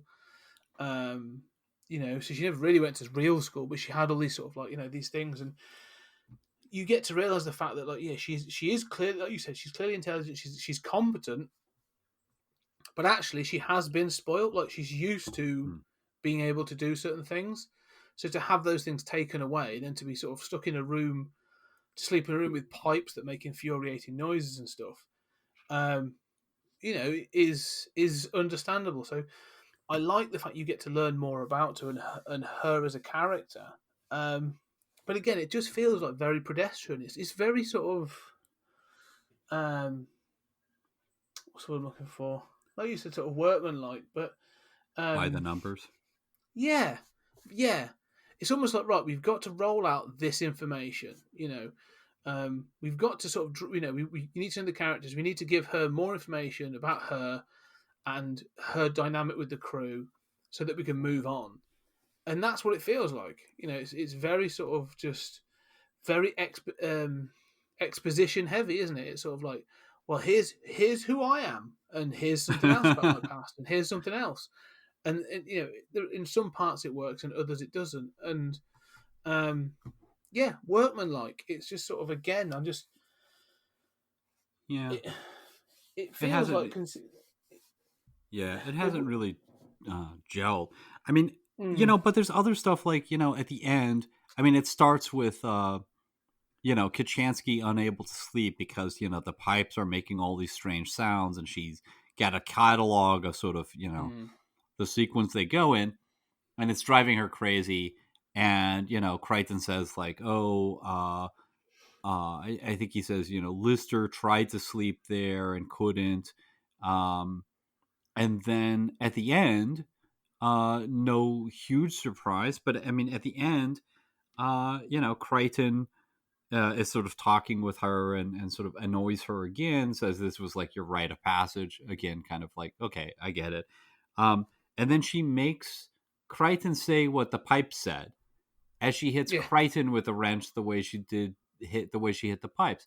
And the implication is that Crichton was making those sounds trying to drive her crazy.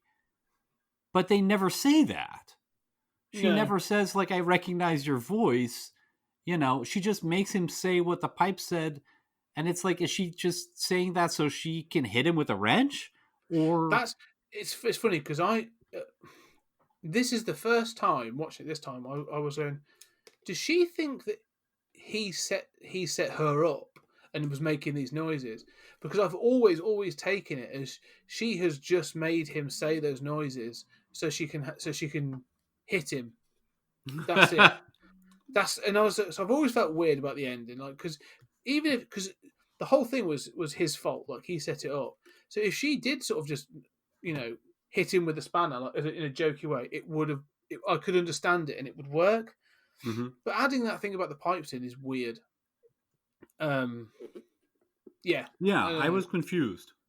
Yeah, again, watching these episodes, and like you say, again, apart from sort of Stoke Me a Clipper, I'm now understanding a little bit more about the relationship between the two creators, um, and how they would work together, and how it all worked because um, it feels like together they worked incredibly well, and they hit like a pitter patter of repartee between the characters and the way things worked.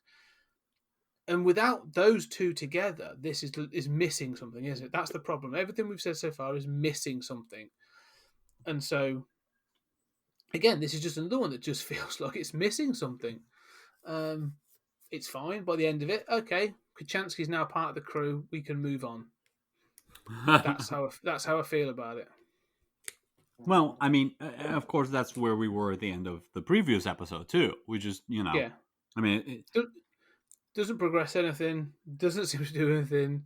I mean, it's sort of it's sort of like you say, it expands. It doesn't even expand Lister and Kachansky's relationship. Like he tries to do some nice things for her, hmm which is right. nice, fine. But it's no different to how he felt about it previously or what he would have done anyway. We haven't learned anything new, and it's not even that funny. So it just sort of feels, yeah, Well, I mean, who hasn't put a glass of wine on a bath that you drew in order to have sex with their mom? I mean, yeah, yeah. can we let's talk just real briefly about that conversation in the dock where Lister's having claustrophobia and she says, my hologrammatic boyfriend was gay. Mm, My hologrammatic Lister. And as you pointed out at the opening, that Lister sort of acts like he's offended that she might think that he's gay too. um, and then the show sort of shifts from this kind of like homophobic moment to both of them like acknowledging that it's good to have gay friends, right? um, yeah, which is like, oh, okay, this is very sort of like 90s gay friendly, right? Like it's okay to have somebody freak out at the possibility of being gay, but it's good to have gay friends, right? I mean, this is that is this kind of weird state. And it is kind of funny. Lister says, he had I had a gay friend, Ben's Bob. Of course I wouldn't call him that to his face, only behind his back. So that's kind of funny. But and Lister realizes that she made the gay stuff up. I'm not sure how he realizes that. It's sort of like Ouroboros, like he just kind of realizes it all of a sudden.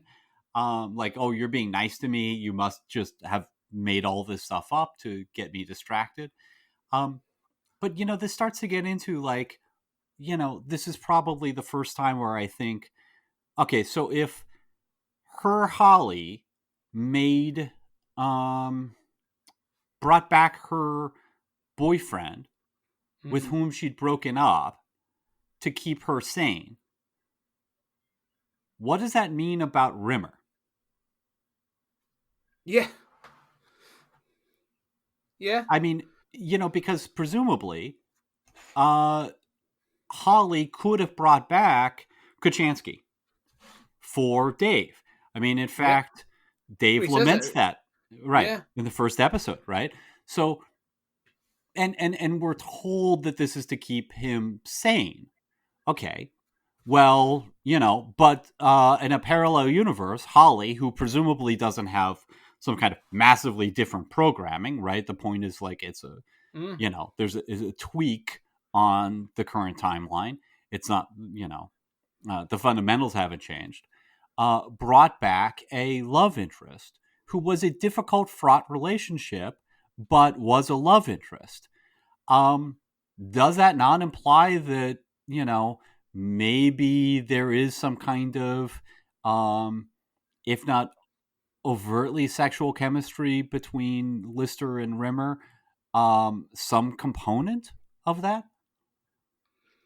It's possible. I mean, that's the thing, isn't it? It's sort of, yeah, you're right, because it goes back to that first episode.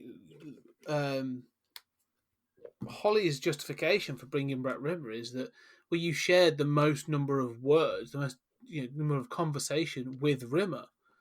And even Lister points out, but half of that was me winding him up, and the other half was him telling me off. So, surely there was other people. Then there was Peterson and all these others that you could have brought back. And so, surely the same conversation could have been held. That she did not. There wouldn't have been. Oh, you had the most number of the most dialogue with Dave Lister. Like, that doesn't make any sense, does it? So right. So what justification really is it for bringing back Lister in that other environment? Like, what was her other boyfriend?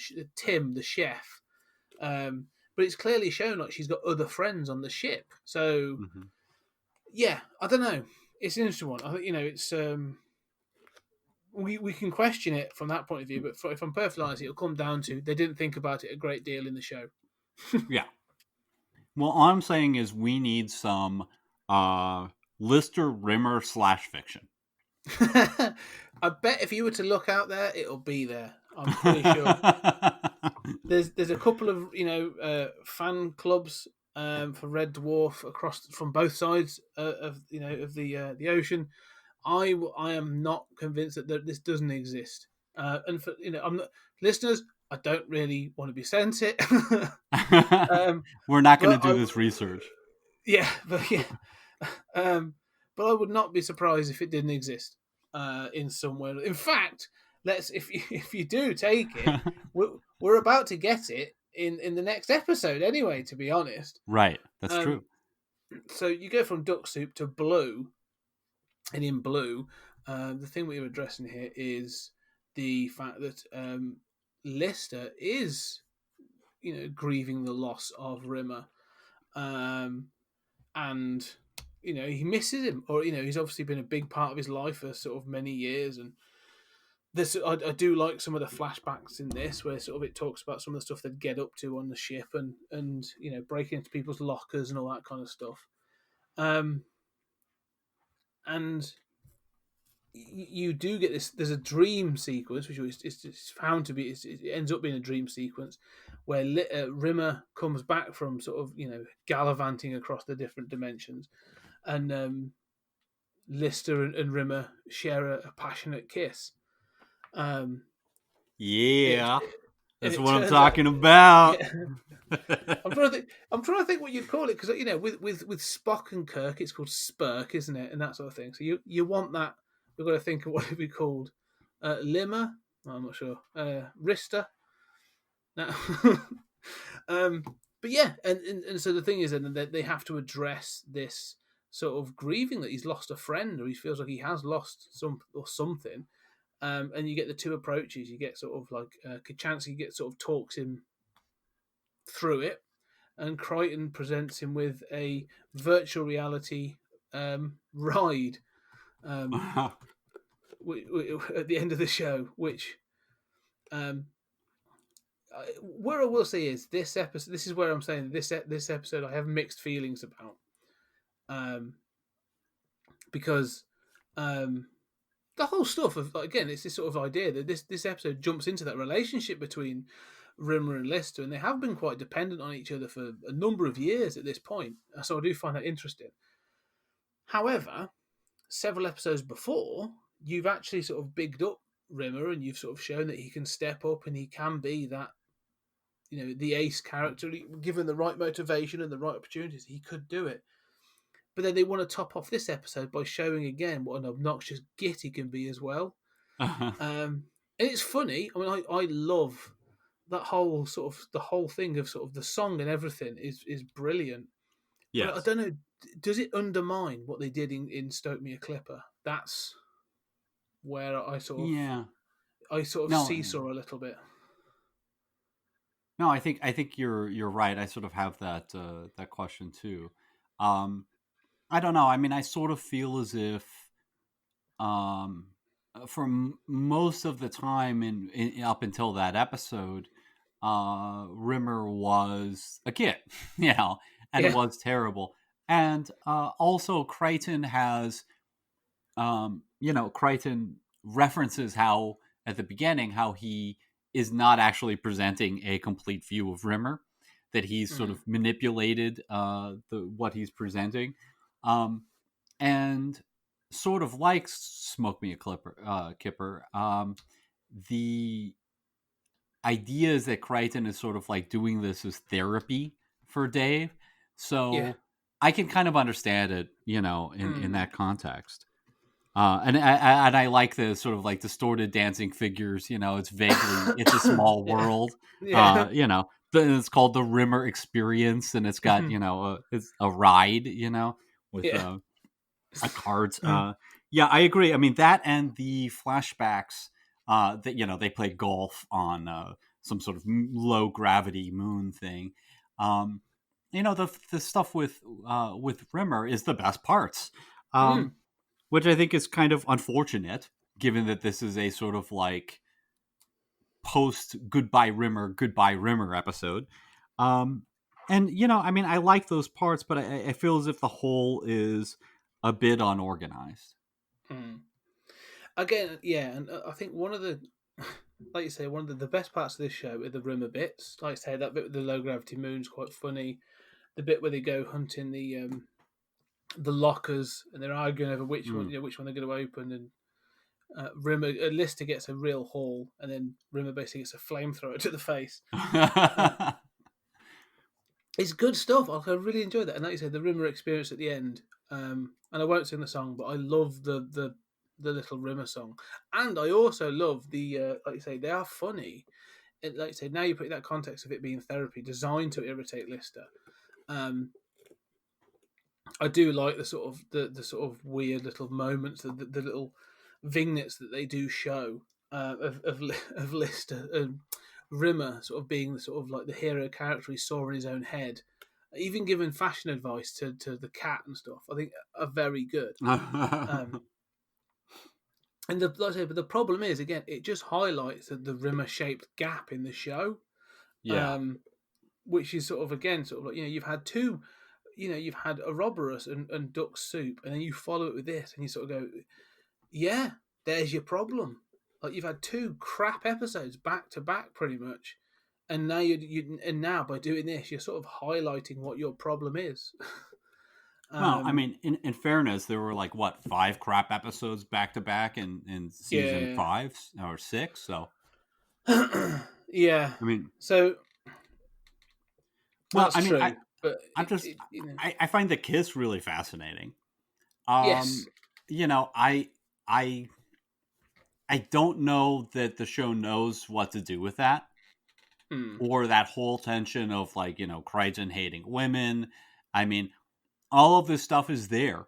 It's context, not subtext. Hmm. But I don't know. All I can say is he's not called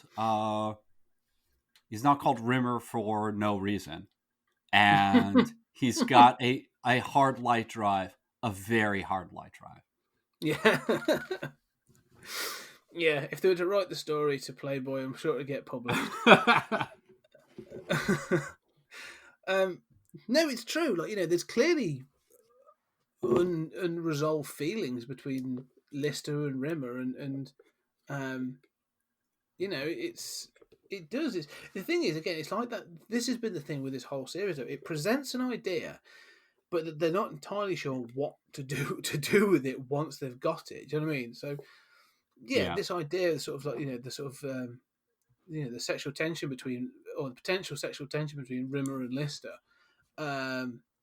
is like you said, it's context. It's presented on screen, and then they're sort of like, oh yeah, right, well we'll backtrack on that, and then and then it's done, underlined, and moved on. And if I was, Kachansky and stuff later on, you'd still be like, well, man, that's not something you can deal with in an afternoon.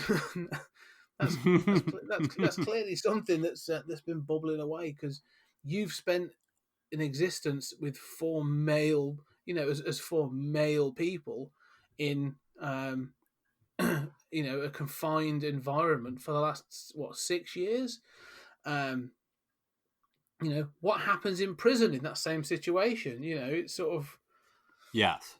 it's yeah. Right. Very good point. It tries to acknowledge it and then backtrack on it just as quickly. And again, I think that's part of the era. Yeah. I think Well, I think that's very well said. I mean, what you're really arguing is that somewhere between Blue and the next episode, Beyond a Joke, clearly that's where most of that 18-month gap occurs in which Kachansky's pregnant.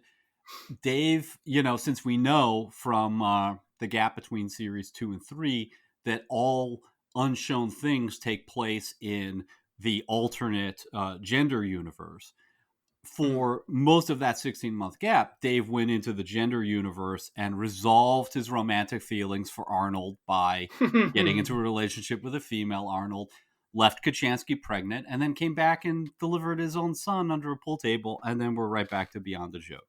But I think you're exactly right that there are a bunch of really good ideas here, a bunch of really intelligent things that just are not actual full episodes.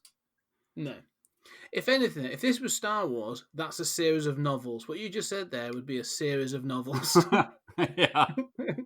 And Marvel would be doing a comic series about it as well.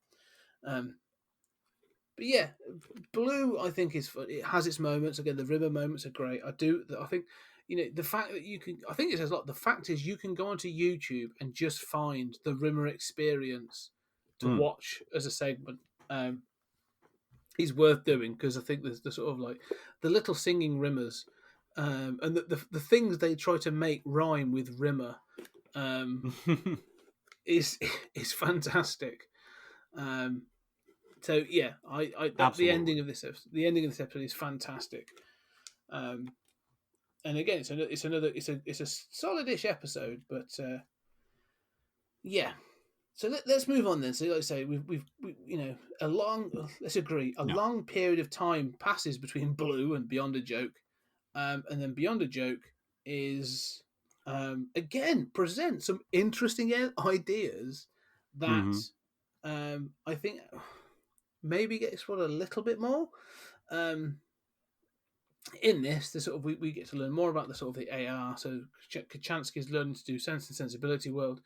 But what it boils down to is Crichton has basically a massive hissy fit, um, and his head explodes.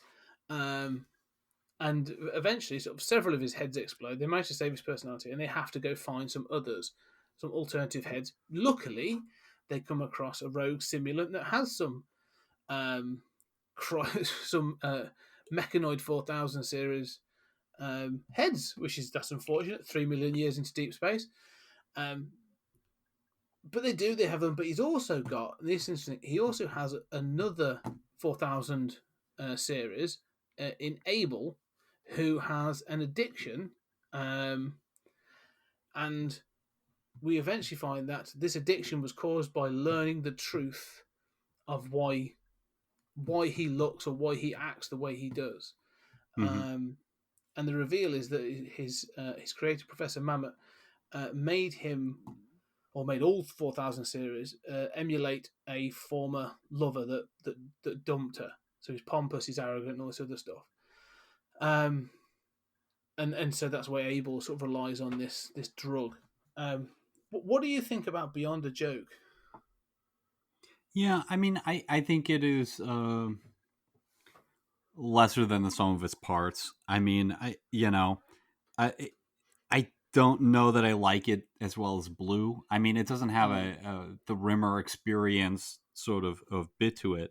I mean, I like seeing some renegade Siths. I mean, I like the um purple Crichton, the green Crichton, who is we had the gold one in the parallel universe, but now here we have the green one, and I like that he is on this alcohol cocktail Yeah. that has ruined his mind. I mean, and again, great acting, gives him a chance to shine, but I don't know. I mean, the stuff that it's the stuff that I like here all has issues. Like, Crichton is being whiny. He's being whiny because he's prepared a romantic dinner.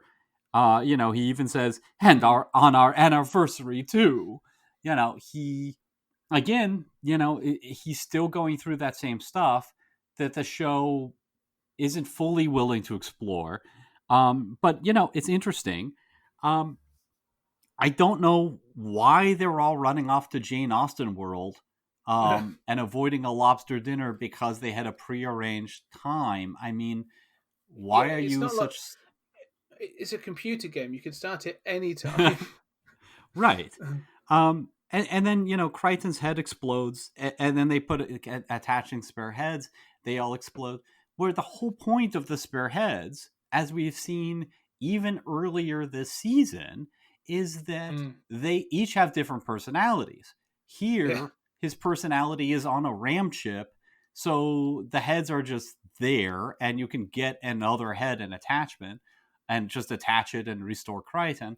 And even the green Crichton that I like overall, the way that whole plot is resolved is that he, having put the ship in danger by kind of passing out drunkenly against the console, then uses an escape pod and saves the ship. But he does it by shooting his negativity at the evil sim. Yeah. How did you do that? I mean, again, Yeah. it just seems like, just not a polished episode. No, I think that's the thing. Is it?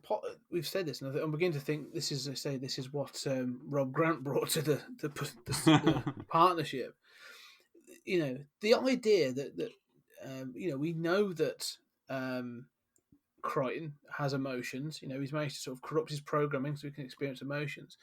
So, but it's part of a corruption. Those emotions are all part of a corruption. Like, he's had to work to get them. So then the idea that he actually has this nega drive, this place to put his negative emotions and negative feelings and stuff. Well, why does that exist if it was part of your program corruption that these things exist in the first place? So yeah, they create this thing called the nega drive that contains, and then that is used as a weapon against the rogue simulant and stuff later on. it's just, again, it goes back to that sort of thing, like with the Robberus of, I've come up with an idea, it doesn't quite pan out, but we're going to go with it. Sort of this whole thing of, well, we've got to sort of pay it off, so we're going to use it. Like, there are better ways of doing these episodes. They're much better ways. He doesn't. The whole Nega Drive doesn't even like pay off. Why doesn't he just use? He's going to sacrifice himself. Why doesn't he just target the escape pod and use it like a missile and take out the ship that way? Sacrifice himself. Mm-hmm. There are ways of doing it that doesn't have to get this complicated. The whole Nega Drive is a complete waste of time. And so it's just an odd. Like, they come up with episode ideas and stuff. I mean, the one thing I would say again, there are moments I like. I think the whole moment of Crichton going all sort of like Rambo and taking out the Bennett sisters is really good. And I do kind of like the way they play the sort of the whole Sense and Sensibility thing of them being the sort of. I haven't read the book. I've only seen I've seen a couple of versions of it, but having them all be sort of like quite tittering and sort of like ooh, and sort of thing and is funny. But again, I'm thinking, isn't the point of it supposed to be about sort of almost like whatever was it, early Victorian sort of empowerment or something? This feels a bit odd. That you've made them all sort of like dithering idiots. So. Yeah, again, I don't know. I mean, it's very strange, isn't it? I mean, I don't think much of Jane Austen. It doesn't seem as if there is a coherent parody to be had here. I mean, all they do is walk through the forest together. Then they are cavalier about their sisters being missing and being dead, essentially. And then, of course, you're right. I mean, I think the highlight of the episode is Crichton, attacking. And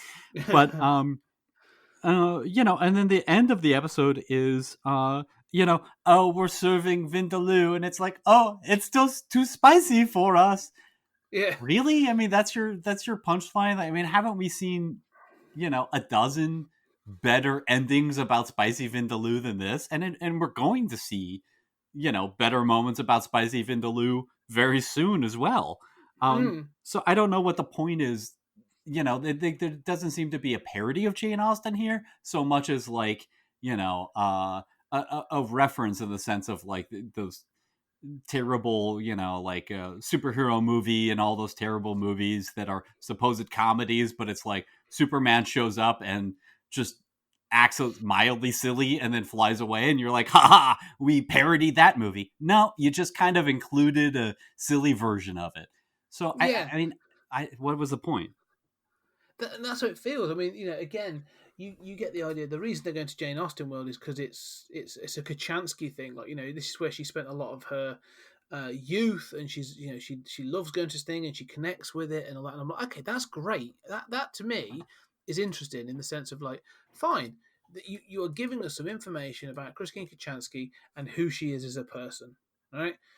That's fine. So then give us an authentic Jane Austen world. Like, why does she go here? What does she get from this? Other than to sort of like Chloe Annette in this episode actually plays a more sort of convincing participant of a Jane Austen novel than the characters that are supposed to be from a Jane Austen novel. So yeah. I mean, you're entirely right. I mean, and I think that again, what we're underlining here is that your point is incredibly well made about, besides the joke of Crichton going Rambo, which admittedly is good fun. The meat of this story, if you want it, is twofold, right? The real meat of it is Crichton struggling with his love for Dave. Okay, it doesn't really get very deep with that. The title comes from, Lister says Crichton has evolved, and Crichton says, then I've evolved beyond the joke. What does that mean? I'm not I learned my origins, that I was made to be angry, jealous, and resentful. But I've evolved beyond that. No, I've embraced that. I mean, even that doesn't make much sense. I mean, was he all of those things before Dave got a hold of him? I mean, it doesn't seem to have a thesis statement about Crichton, but you're right that Kachansky, again, we're, 4 episodes into, Kachansky being a crew member, and we haven't really gotten at her at all, except like, she's a girl, she likes Jane Austen, she was, Yeah. raised with some money. I mean, this is like a file card. This is not a character yet. No, she doesn't develop in this, and it's frustrating. But again, like you say, the whole thing with Crichton doesn't pan out because he hasn't been this sort of like, as he calls himself, sort of like clucking hen, you know, jealous type in the past. I mean, you go back to seasons of like 4 and 5, like, he's not like that at all, really. Maybe the odd moment, but not to the extent that he is now in 7. And then to have it revealed that he was always designed to be this way. And you think, well, no, again, because the point of the whole thing is he's broken his programming and that's what's made him this way. So now to say it's part of his programming originally Right. contradicts, And the other thing, even from, we've talked about this with other sort of, go back to like the Blade Runner thing, when we talked about why would you make them look so human if you didn't have to. Who the hell would buy it if that's what it was like? Hey, Surely I've got an Android for you. It looks like a Rubik's Cube, and it is unique in its ability to be jealous and resentful and cruel. Yeah. It will make your household more intense and uncomfortable than you are right now, but it will do a great job of your ironing. Like, I don't understand like the selling point of that. It's an interesting sort of point. Again, they try and do something interesting. This idea of learning something about yourself that you didn't know, that actually like you can't cope with, and that's why Abel's had to do that. Well, all right then. Do you know what? Have it be that he is given a code in which he is categorically told that Silicon Heaven doesn't exist. Right. Yeah. Yeah. That solves that whole problem. Well, I was just thinking the whole Silicon Heaven episode gets at something more interesting about Crichton and more meaningful and resonant than this. I don't even, do you ever think back on this episode and think, oh, that's right. His creator made them to be like this. No, it's irrelevant. It's not a part of that character going forward in any substantial way. Yep. And so, we are getting repeatedly, this is the thing that seems to be a theme of this episode, we are repeatedly getting sort of half an idea that is not polished. And also, whilst we are getting what I would say the minutiae of continuity, the grander ideas sort of, basically just like throw it in the face of continuity. It's all over the place in this season. Very good point. Again, we're getting some fantastic moments from the cast. I think Chris Barry's done some fantastic stuff as sort of, like we said, in Stoke Me a Clipper. I think Robert Llewellyn's getting to do some great stuff as Crichton, especially here when he plays Abel as well. He's doubling up and he does some good stuff. And the cast are good. Even Chloe Annette, like, she's trying her best to work with a bunch of comedic actors and do this stuff. And there are moments when she has some great moments, but the stories are just not holding together. Right. And I'm not saying this needs to be high art or even sort of, whatever. But we have praised previous episodes for being sort of concise and tight and telling funny stories or making a statement about a character and then moving on. And this just can't do it. It's just sort of, watching this back, it feels like the show falling apart in front of my eyes, and that's sort of how I feel about it. Wow. Seriously, that's how. By this, I'm like, okay, these things are working, but this is going away. Like, what I loved about the show is missing dramatically from this series. But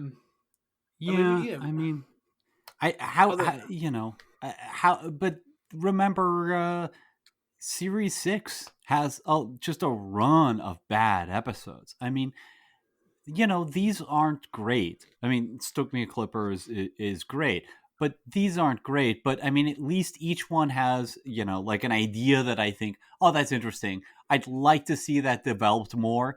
You fumbled the ball here, but I mean, that was okay. That was an okay idea at its heart.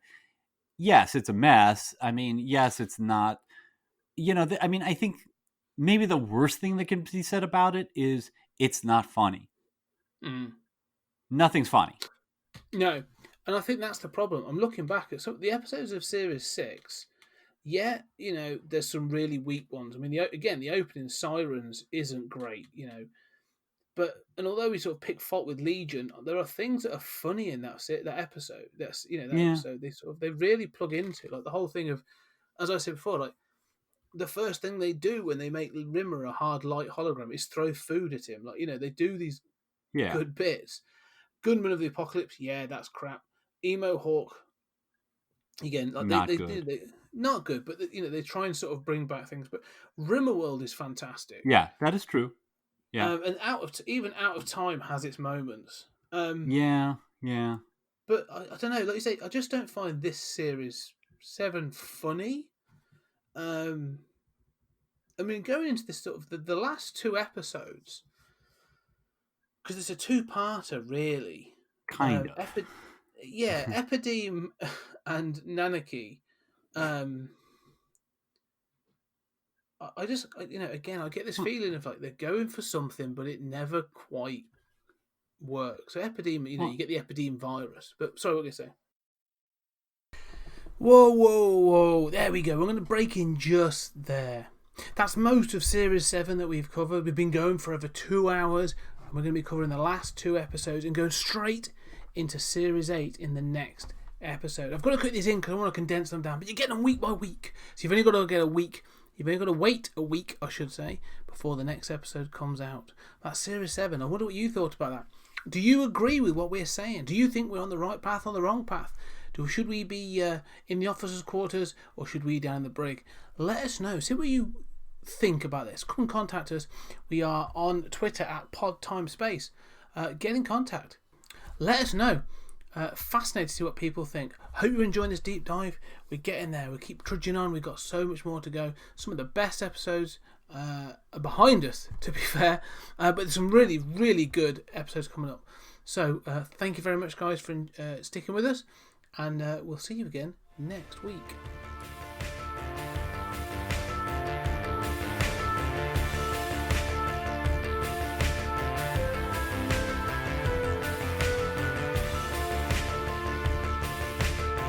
There's something very important I forgot to tell you. What? Don't cross the streams.